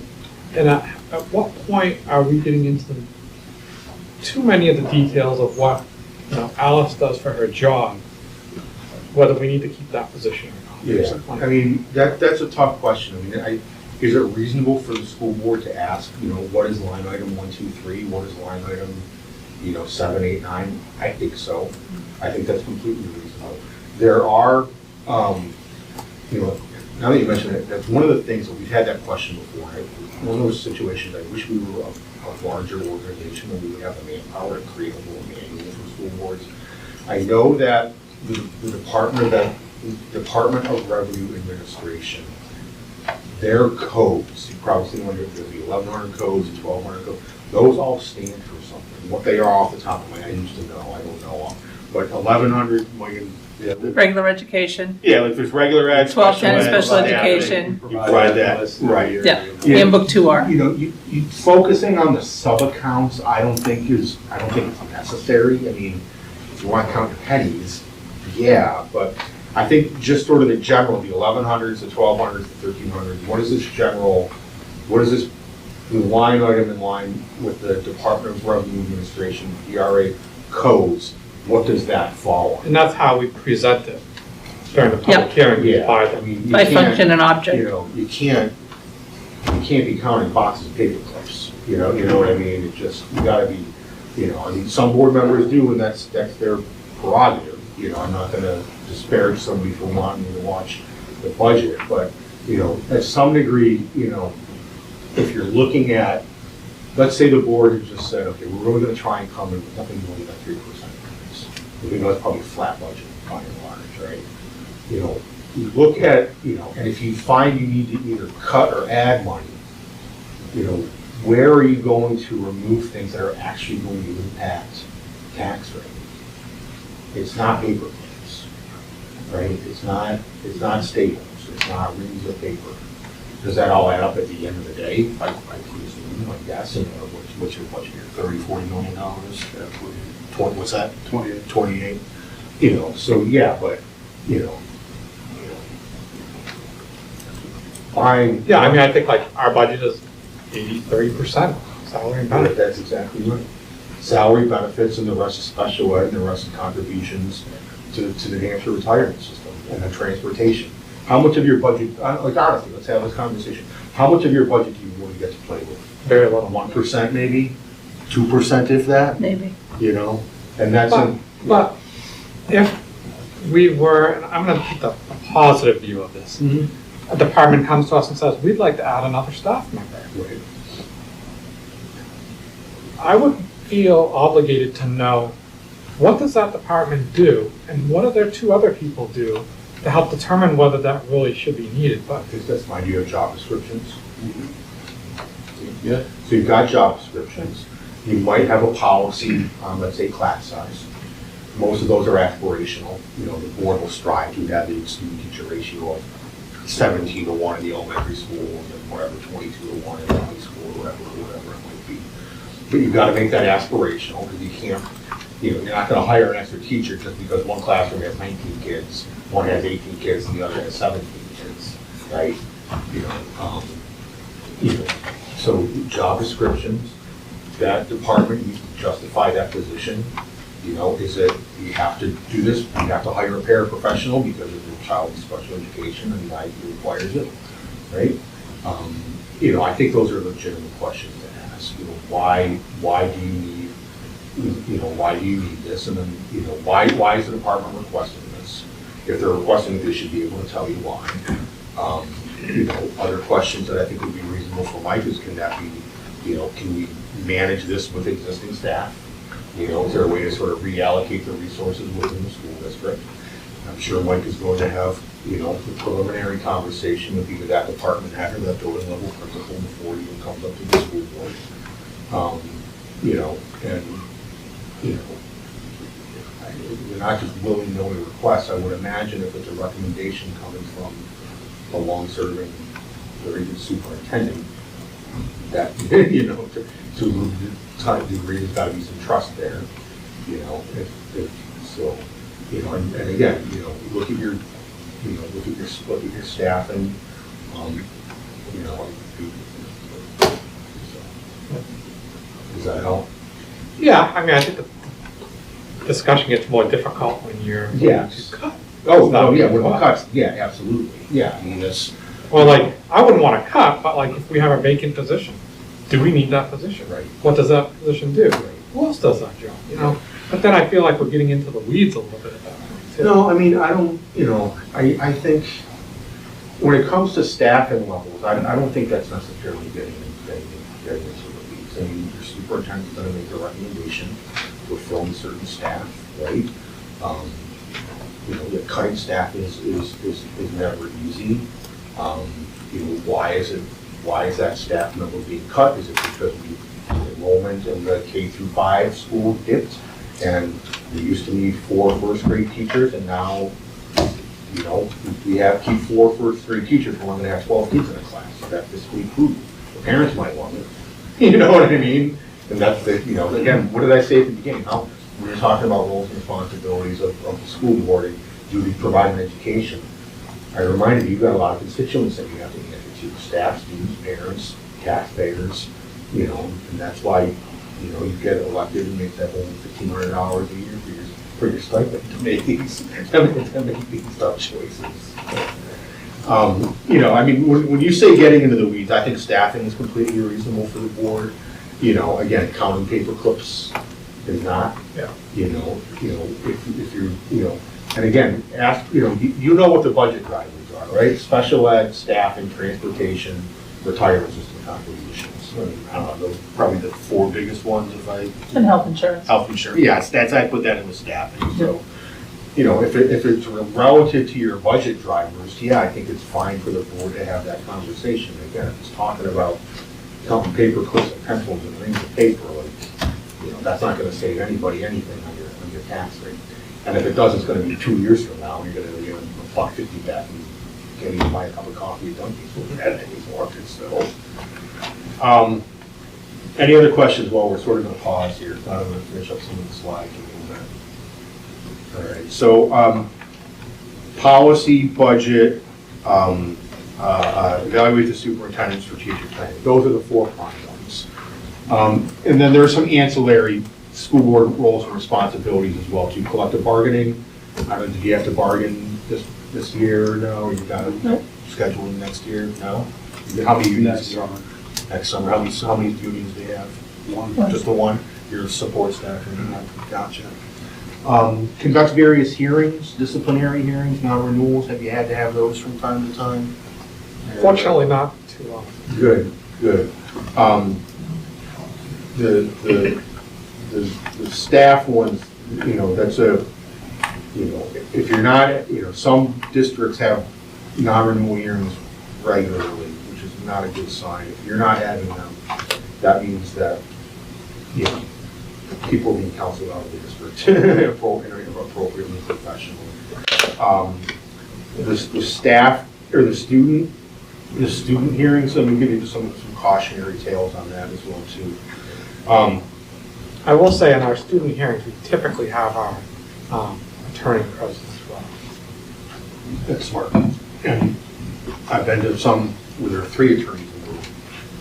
You've got an attorney for the superintendent principal, you've got an attorney for the kid, or the teacher, and you've got an attorney advising the school board as well, too, in terms of process and procedure.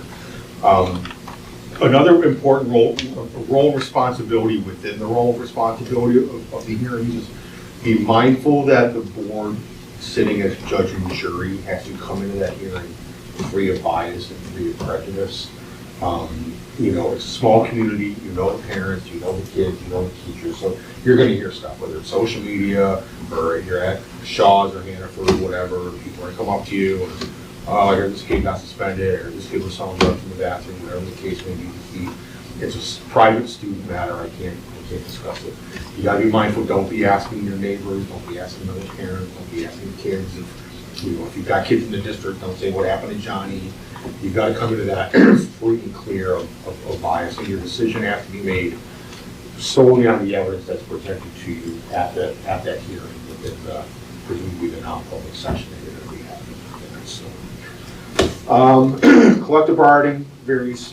So that's, and the one that I didn't put on here because it's a little sort of vague, a little nebulous, is communication with your constituents. You know, you got to be mindful that that doesn't always fall on the administration to send out like a newsletter or whatever the case may be. When we say communications with your constituents, more so than just posting notice of meetings and more so than just posting your minutes online. You know, what did we learn from COVID, right? That parents were itching for information, right? And granted, that was very issue specific. They want to know about the busing, the masking, and are the kids going to be able to get outside and get some fresh air and take their mask off? And are the kids going to be able to sit next to one another, you know, during lunchtime and all that kind of stuff? So that was very issue specific, but it's also, it's easier now to communicate with people than it ever has been, right? You know, people are not sending notes home and letters home in backpacks anymore, right?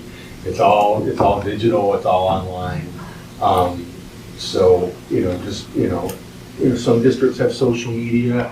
I'm on the fence about that, to be quite honest with you. Let's just say I'm on the fence about it, because if a district's running, you know, an active social media site, it's somebody in the central office who's got to be, their time is taken away from, you know, the educational service that we're trying to provide. So, alrighty, moving on. I kind of disagree on that though. Like, don't we have, I feel like we have an obligation to get that information out, to advocate on what we're doing as a district. I agree with you. People that don't actually have It's PR to some degree, it's PR. What we would recommend before just jumping into, I'm just gonna say social media, I mean that broadly as one example. A lot of districts and a lot of boards have adopted communication plans. We have, I think, a sample policy on it. We've done a couple webinars over the last 3 or 4 years, I think. 5 years maybe. If you want, I can probably dig up those slides and maybe even find a recording. And when we say communication plan, what does everybody immediately think? Crisis communication, right? Oh, the building burned down, or whatever it might be. That's not necessarily it. You have plans about, who's responsible for getting the message out. There are a number of school boards that work with. There are a couple of different PR firms, and that one is out of Massachusetts, deals with a lot of school districts on the seacoast. But they pay him, his company, his firm, whether it's every Friday they pump something out, or every other week, or once a month, whatever it is, and be mindful of the parental permissions in FERPA, so you're getting the disclosures of the posted stuff online. But what parent doesn't want to see their kid at the bake sale, or their kid at the soccer game, or their kid at the whatever the elementary school was doing, field day or whatever they call it, the kids running around in in the end of, in June and having popsicles and hot dogs and whatnot, so. Yeah, just again, just be mindful that, if it's something that you want to take on, that you're not asking somebody who doesn't have the time to. Another policy consideration, back to policy, who's authorized to access the site, who's going to have the password, what content, are you going to allow comments or shut off comments? Shut off comments. Don't allow comments on your social media. Anyway, there's a lot of, there's, but if you're, are you just starting the strategic plan, or is the new one wrapping up and you're almost there? Of course, we are at a point of presenting the. Okay, I don't want to throw anything into it. No, don't say that. And with the If you were just starting one though, and said, oh, we're going to be working on this over the next year or 18 months, that might be, a consideration. But we do have. We have a social media presence. Do you? Right. Okay. Yeah, it's amazing. That's fine. Through our central office. Yeah. My administrative assistant does a phenomenal job. Yeah, yep. And that's all posting great things that are happening. Yeah, There's fantastic. Notices that need to go out. Yeah, We good. have over 1,000 followers.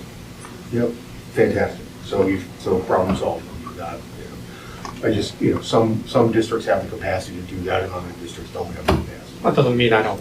Again- Worry whether again, she has it. What do we talk about though? This is the perfect example. The board at some point decided we want to have a social media presence, right? And what did it come down to in order to get that started? Policy and budget. You say you give her a stipend for running it? Budget.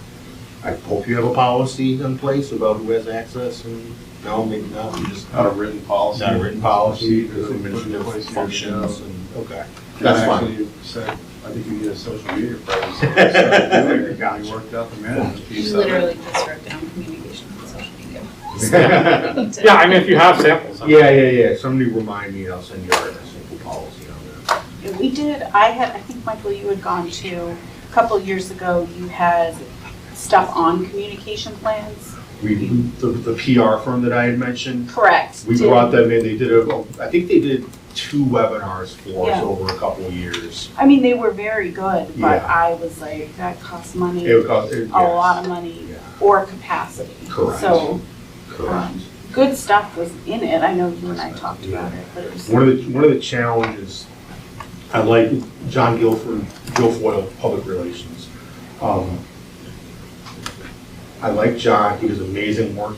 He's also primarily out of Massachusetts where local government has more money and more staffing than New Hampshire local government necessarily has. Right, and I know he was working with,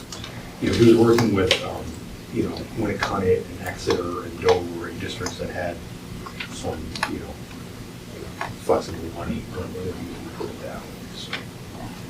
All right, management, superintendent services, I got just 2 or 3 more slides, and then we can open up for questions or whatever the case may be.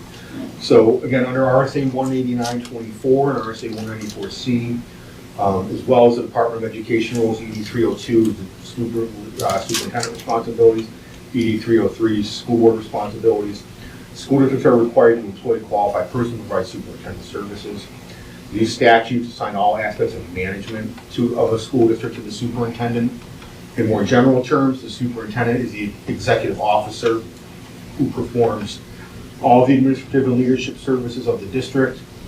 And those services are further defined and directed by the governing body, as well as the specific duties enumerated in statutes and rules. And I won't go through them all. I talked about RSA 194C4 a little while, and I read through some of those things. The last slide, I think, is very helpful for school boards when Sean, you asked about sort of the micromanaging and whatnot, and this chart is chart whatever. This slide shows on the left-hand side sort of the general topic: policy and decision-making, board meetings, budget, fiscal matters, so on and so forth. And then there's a column that highlights the school board's responsibility and a column that highlights the superintendent's responsibility. Right? And obviously this is not specific, but it's a pretty good general guide. If you stay within the school board realm, you're exercising good governance. Anything creeping into the management responsibilities, most likely not within the board's purview. And one other aspect that I want to bring up, I think I have it. I do. When we talk about sort of, who's responsible for what, and how is it getting done, and how that, rolls into sort of your superintendent evaluation, I'm going to read through Department of Education Rule 302. This is the substantive duties of school superintendents. Okay? And listen for the magic language.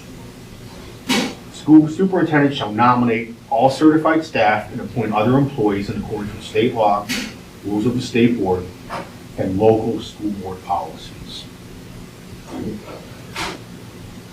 Continuing on to the next one. The superintendent is responsible for developing and recommending to the school board or boards within the SAU the annual budget for the support of the educational program and for the operation and maintenance of schools within the school or districts and with the administrative unit within the administrative unit, and in accordance with school board policy.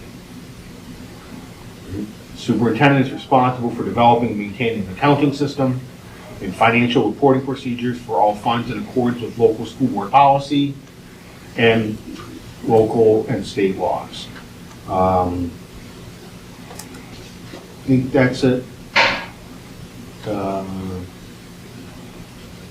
Admit pupils and residents of the school district in accordance with local school board policies. Direct pupils to assigned classes and grades consistent with local school board policies. Be responsible for the evaluation of personnel and programs in accordance with local school board policies.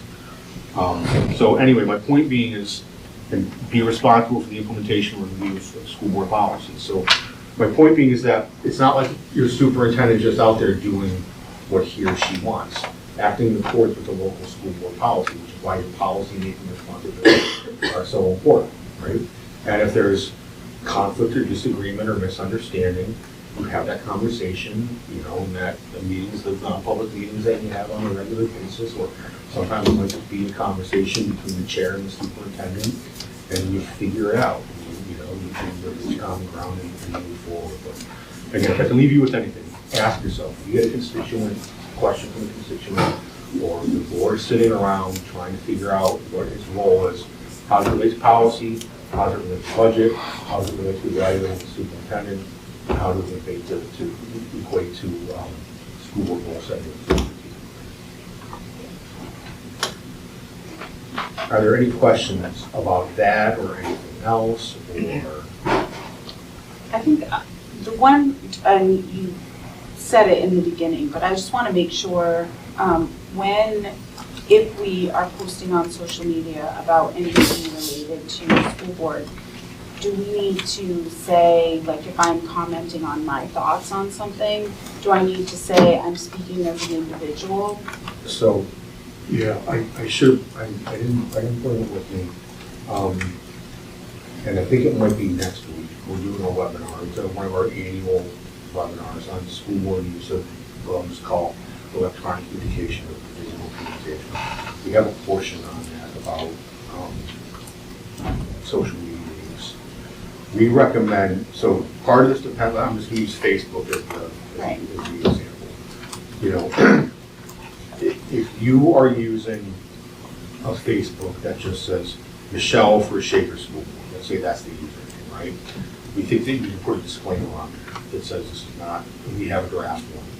So click on your, so when you come to your page, it says, this is not affiliated, these are my own thoughts, these are my own personal views. So anybody that's looking at your profile recognizes that it is not, you're not speaking on behalf of the board. If you want to couch your remarks with saying, in my opinion, and not those of the school board, that can't hurt. I don't mean to be sarcastic or snarky, but my initial response to your question is, stay off Facebook. Stay off social media. But what if my profile is Michelle Lewis, right? Yeah, so right. It's not I get it. affiliated with Shaker. But people are, so I'm just asking for Yeah. our purposes, if I choose to comment, do I need, I know you can't. Yeah, you know, how often are you posting? Like, if you wanted to do that on every time you post, you know, what are you posting? I think there's a I'm a lot. big poster. Just kidding. I'm so not. But I, You know, if you're posting as an information tool, don't forget the bake sale on Tuesday, don't forget the, you know, kids gotta buy the prom tickets by Thursday, by Thursday, whatever, that's fine. If you're trying to correct people who are spewing incorrect information, you're wasting your time. You're wasting your time. You know, let me, if you can remind me, Mike, I'll get you last, because the subject material from the webinar hasn't changed. I'll email that to you, feel free to distribute that. You also have information in your right to know. Oh, is it in there? I thought that was just. I just want to be clear. I'm not saying Okay, I'm posting on behalf Yeah, no, I of know. Shaker. No, right, I know. But you have to put the little disclaimer every time you post. No, I don't think that was in here. Thank you for pointing that out. If I say the school board decided blah, blah, blah, and Yeah. then giving information. That's fine. Yeah, I mean, that's, I think. No, I'm just, yeah. Yeah, I think that's without having to do this. Was that in this one, or did I send you that separately, the electronic communication? No, it's not electronic, it's in the right to know. Okay. I didn't see it. School board social media presence. Okay. I didn't see it. But we've got some tips and recommendations. I'll double check this, I'll double check those slides. I think the webinar is next Wednesday at noon. If you're interested, just as a little plug, I presume without knowing that you subscribe to our webinar series, so it won't cost you any more money. Even if you can't make it, just register anyway. That way, we send out to all the subscribers anyway, like within 24 hours, sometimes even that day, when the schedule is late. You know, a recording of the webinar and the slides. So even if I always tell people, even if you can't make it, sign up anyway. That way, you can make sure that you can listen to it in your own time.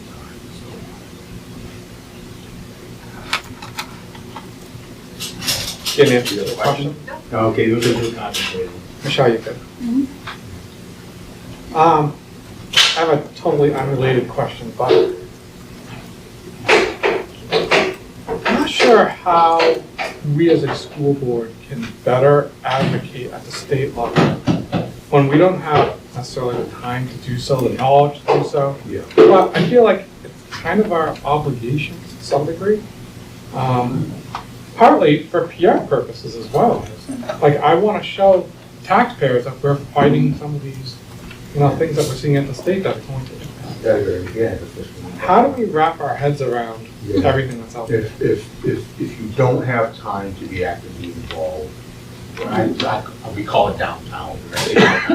Downtown Concord, you know, it can be a challenge. What some boards have done, they have, so the first step would be for the board to adopt some broad-based resolutions, right? Pick 3 simple things: adequate funding, restoration of the retirement system, you know, payments, and I don't know, just stick with those 2 to start. And if, you know, if this was something that the board wanted to do, but let me or Becky or our office know, help you craft something. So we have a few boards, Manchester specifically, Ware, Portsmouth, Hanover, Concord, maybe a couple other boards, I think, where they've created their own little legislative committee. Okay? The board as a whole comes up with these sort of policy positions. Pick something simple, 2 or 3 of them. And then they will have 2 board members assigned to sort of a legislative committee. And they're the ones that work with NHSBA. We send out the legislative update every Friday. Through our legislative tracking software, we can make a district or board specific list. It's no work for Becky at all. It's literally 3 clicks of a button. And we can, so for example, Becky and I, we went out to Portsmouth maybe a month ago, maybe a little longer ago at this point, to give them an update. They were a crossover where the center store, we're going to house to house, we're going to the center to the access house. Give us an hour and a half update on sort of the 10 most important bills. So they have their resolutions, local resolutions. And so within that, they took on more than they could chew, but they were tracking, let's just say 25 bills total. So the 2 or 3 board members that were on their committee were the ones that were keeping track of these bills, reporting out to the full board. You know, House Bill 123 passed Senate Education, and it looks like it's going to, you know, and so those boards have authorized, I think, the legislative committee to send written testimony on behalf of the school board. There's got to be some level of trust there, right? You got to trust that the 2 people that you designated to have that authorization are carrying the water of the school board and not sending out something that either was misaligned with your resolution or was not something that the full board could necessarily support. But you've got to delegate that authority because, you know, the board presumably could only get to discuss about that every 2 weeks. And the one, I understand why the frustrating thing for us is that, you know, we get notice of hearings on Thursday, they start to trickle in for the following week. So, you know, we may not have a full calendar until Friday morning, and they're here Monday at 9 o'clock in the morning. Like how, you know, it's tough to gather school board members who've got jobs. You can't just call out sick that day. So that would be one way to do it.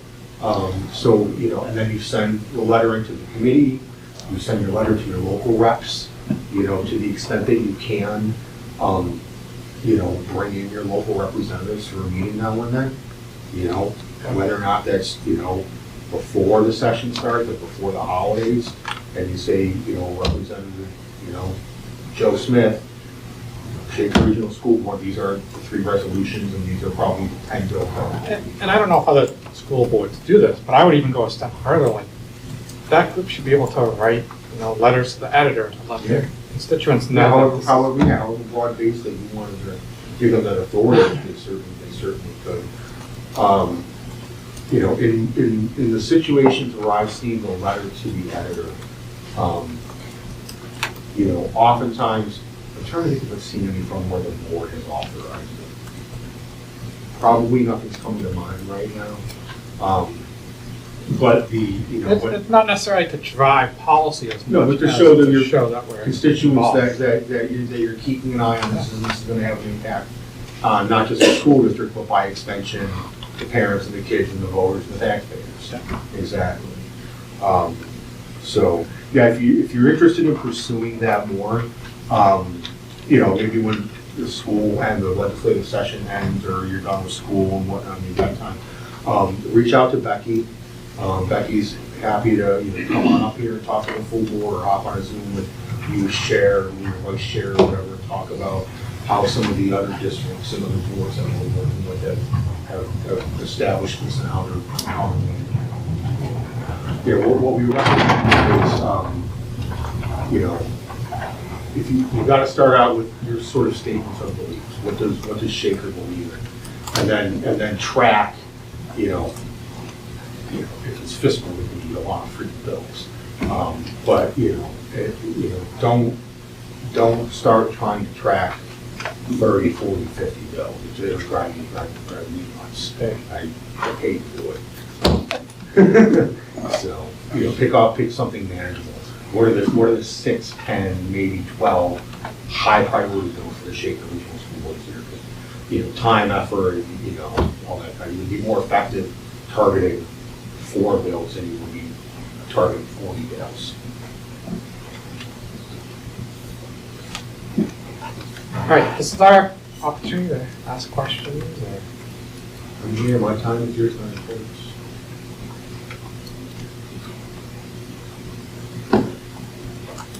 All right, well, if there's nothing further, if you just give me another minute or two to kind of wrap up.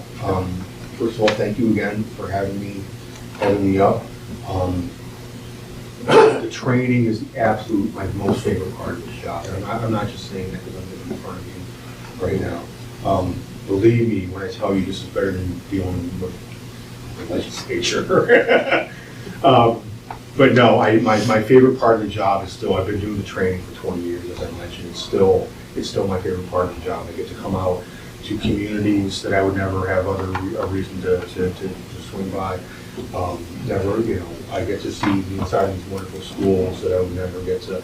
And it's always fun when it's in the library at the elementary school, right? That's always better than some like stuffy boardroom with like fluorescent lights and tile floors and whatnot. I hope this was helpful for you. If there's any follow-ups, please filter that either through Sean as chair or Mike as superintendent. Just to manage things, we ask that inquiries come from the chair or the superintendent. And last, thank you for your continued membership in the School Board Association. By you paying dues and being members, we're able to provide the webinars and the trainings and the policies and all that kind of stuff. And I know, Sean, we've been working together for 10 years now, if not longer. I've been probably been a while. Yeah, it has been a while, but I've probably done, 5 or 6 trainings for Shaker. Used to have me up every year, every other year. So always a pleasure working with Mike. It'd be nice to see you again. Please thank the kids for the wonderful service, but we'll be making pancakes this week. What's that? Yeah, they had an excellent.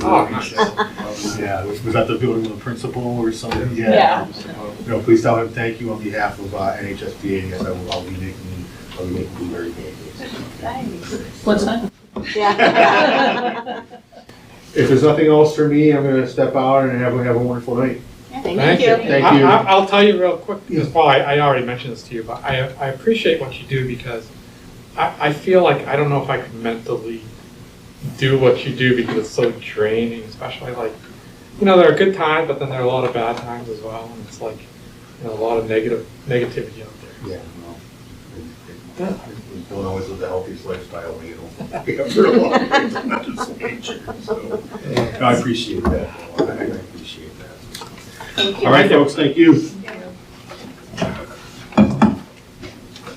Yeah. Yeah, I will. Good seeing you too, Deb.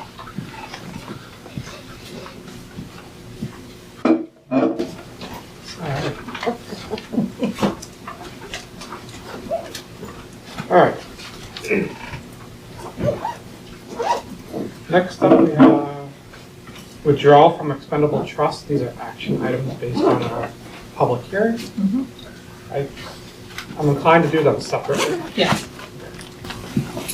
Make a motion to withdraw $5,479.83 from the food service equipment expendable trust fund to cover the cost to replace the booster heater and the unionless dishwasher.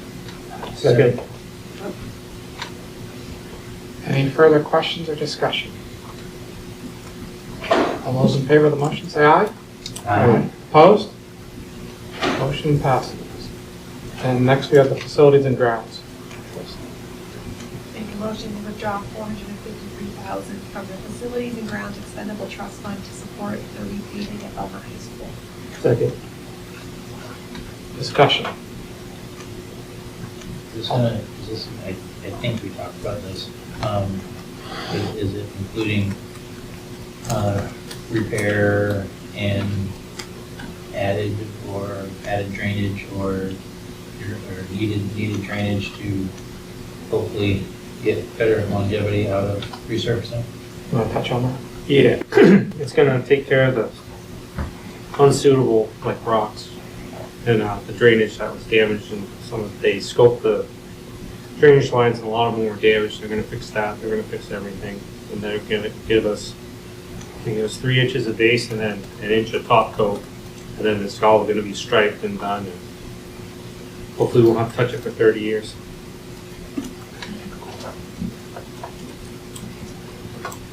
Other questions? We have a motion and a second. All those in favor, say aye. Aye. Opposed? Motion passed. Thank you. All right, continuing business. We had the grading and reporting feedback from board questions. So we had some questions we asked, actually I'm gonna jump in. We asked the high school and the student reps as well. student reps didn't get an opportunity, or We need more time. they need more time, basically. So they're gonna report out next meeting that they're here. Yes. But we also have information in the packet from BHS and BMS. BMS. Can you reiterate who from BHS? This was through their leadership or Yep. building leadership. So Sean provided the list of questions. I gave the list of questions to Mr. Finch and Mr. Pope to bring to their building leadership teams. The building leadership teams discussed the questions. Keep in mind, building leadership teams are the representatives of the teaching staff as well as school counseling staff that have been elected by the department or grade levels to sit on that team to answer these questions. It was facilitated by a member of the building leadership team, and that's how these questions are answered. Can you refresh my memory?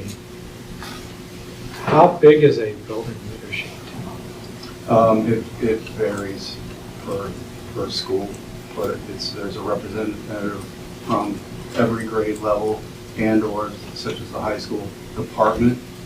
That also includes at the middle school our Unified Arts department as well as our special ed department.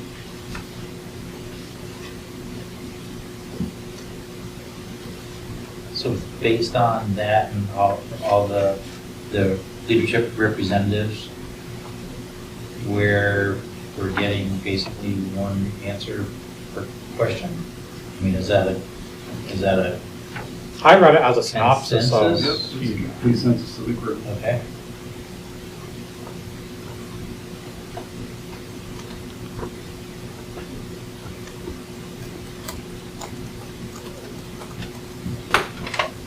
I think it might have been the middle school one a little bit more, but I sensed tone as well. Yeah, the last one. The middle Yeah. school one. Yes, there was some sentiment that specific questions weren't geared towards them.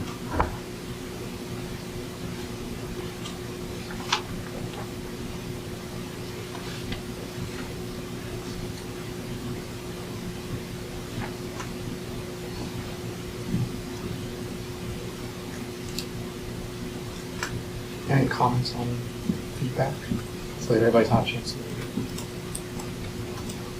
So, the middle school, when they said concern the BLT, which I'm assuming is building leadership team, had to take time to answer these questions with a disregard to the flow of the shared leadership model.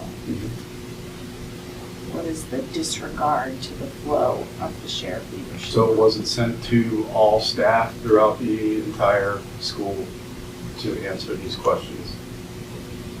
And that's what we would normally do, is we would, like, if we were to get feedback on a specific item, it would go to the building leadership team, they would take it to their departments and/or grade levels and bring that feedback back to the building leadership team. So they didn't do that? They did not do that, which is what we stated we were going to do, right, Sean? Yeah. So it was just going to the building leadership team. I guess my concern is the feedback saying they should have time to. Is that what they're saying? They Survey want the time entire- to do that? I'm confused. The overarching theme from both groups is that they were very frustrated, and the word angry came about of having to answer these questions. So that's why you're getting some tone on this, So because they spent. I want to make sure I'm clear that the middle school is BLT is unhappy that we didn't share or follow the flow of the shared leadership model. But they also don't want to keep answering the questions. Correct. I'm That's exactly. I'm confused. That's the frustration, is that they as a small group were frustrated that they had to answer that question. And the questions that they would see that that's to be a similar frustration going to the rest of the staff. However, that's the model that we've been following for years.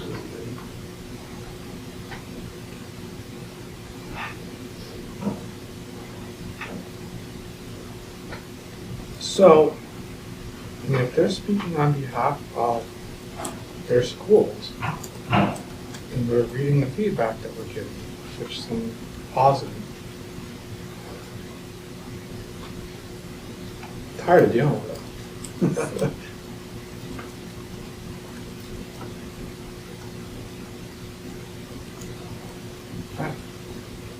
Questions? I don't have any. This is pretty straightforward feedback, so I'm ready to let it lie.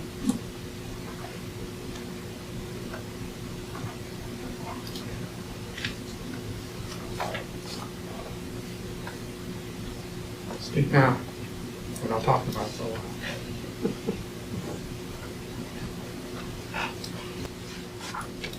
All right, well, there was some frustration, but I appreciate the effort that was done and feedback, and it is what it is. I actually do appreciate that the frustration came through, because we do know they are sick of answering these questions. They're perfectly happy with the way it is.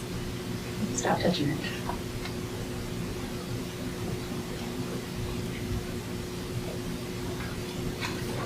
All right. There's nothing further. We will continue on the agenda. On the horizon.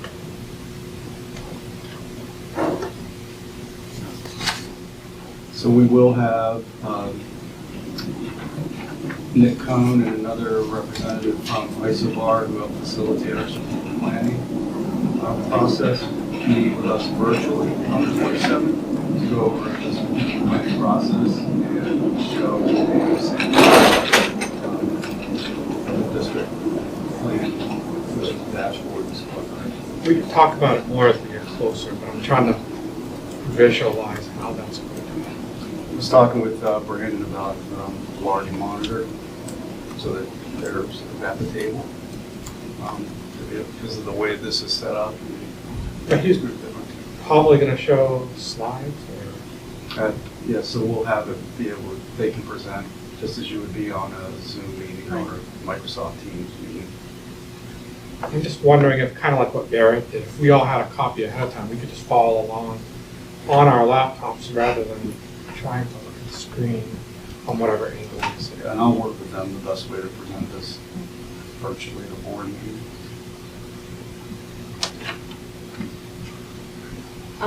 For On the Horizon, going forward, all meetings at CES, so every other month, there will be a select board representative who's going to come. They have voted on that at one of their select board meetings, so they will come to the first meeting of the month at CES, just so you all know they're going to be there. As a member of the public?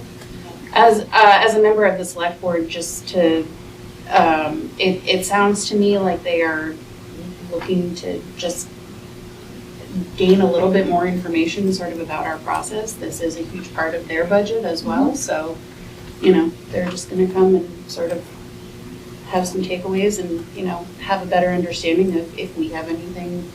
It's essentially a better communication tool. So. I guess I'm trying to figure out are they supposed to be on the agenda? No, they're not supposed to be on the agenda, just I kind of wanted to, you know, go So we're going forward. to see them? Yeah.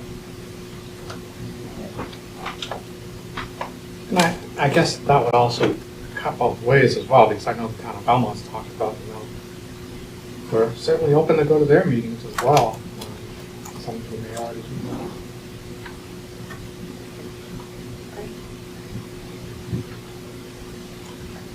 All right, anything else? All right, we have a volunteer list. Make a motion to accept the volunteer list with the noted, can't talk about it, exceptions. Discussion? All those in favor of the motion say aye. Aye. Opposed? Motion passes. And enrollment report. You see on the report, district total as of the first of the month is 1,112 students.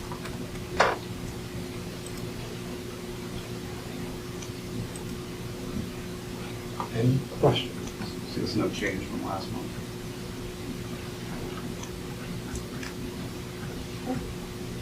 All right, next up is internal policy. We have a bunch of policies. We've already seen them once, so they're up for action. Anybody opposed to accepting them all at once? All right, I'll make a motion to accept the amended policies, amended or unamended. G, because I think the one of them had nothing, there was no changes maybe? They only come to the board if there's a change. Oh, okay, all right, so the amended policies, GBE, GBI, GFC, IJOA. One quick question. Did you have one that was like scheduled for removal or something? You did. Yeah, that didn't make it on the agenda. So I don't think we should remove it until that. Yeah, we'll bring it back. I assume it's not in the package. It doesn't look like it. Yeah, so we'll revisit that. We had a motion. Did we have a second? Not I. Second? Motion and a second. Further discussion. All those in favor of the motion say aye. Aye. Opposed? Motion passes unanimously. And nominations and resignations.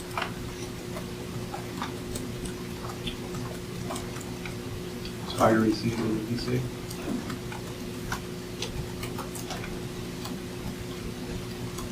Yeah, so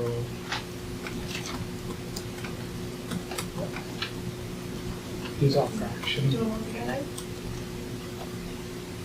Feel free to try. Yeah, I'm reading it. I make a nomination to approve the BES elementary teacher, BMS 8th grade ELA teacher, BHS English teacher, another BES elementary teacher, BHS English teacher, BMS 8th grade math teacher. Second. Discussion of a public nature. All right, all those in favor say aye. Aye. Opposed?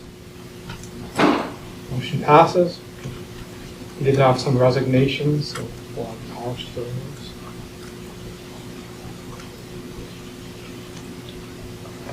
On the resignations, are we still offering I was gonna ask that same question. exit interviews or whatever? Do we do that for every position? No, certified staff. I've had one person take it in one. One as in like ever? No, just this Oh. hiring season. I was gonna say, I thought there was one. One ever. All right. All right, public communication and correspondence. And we do have a non-public item. Yes. So I'll accept the motion.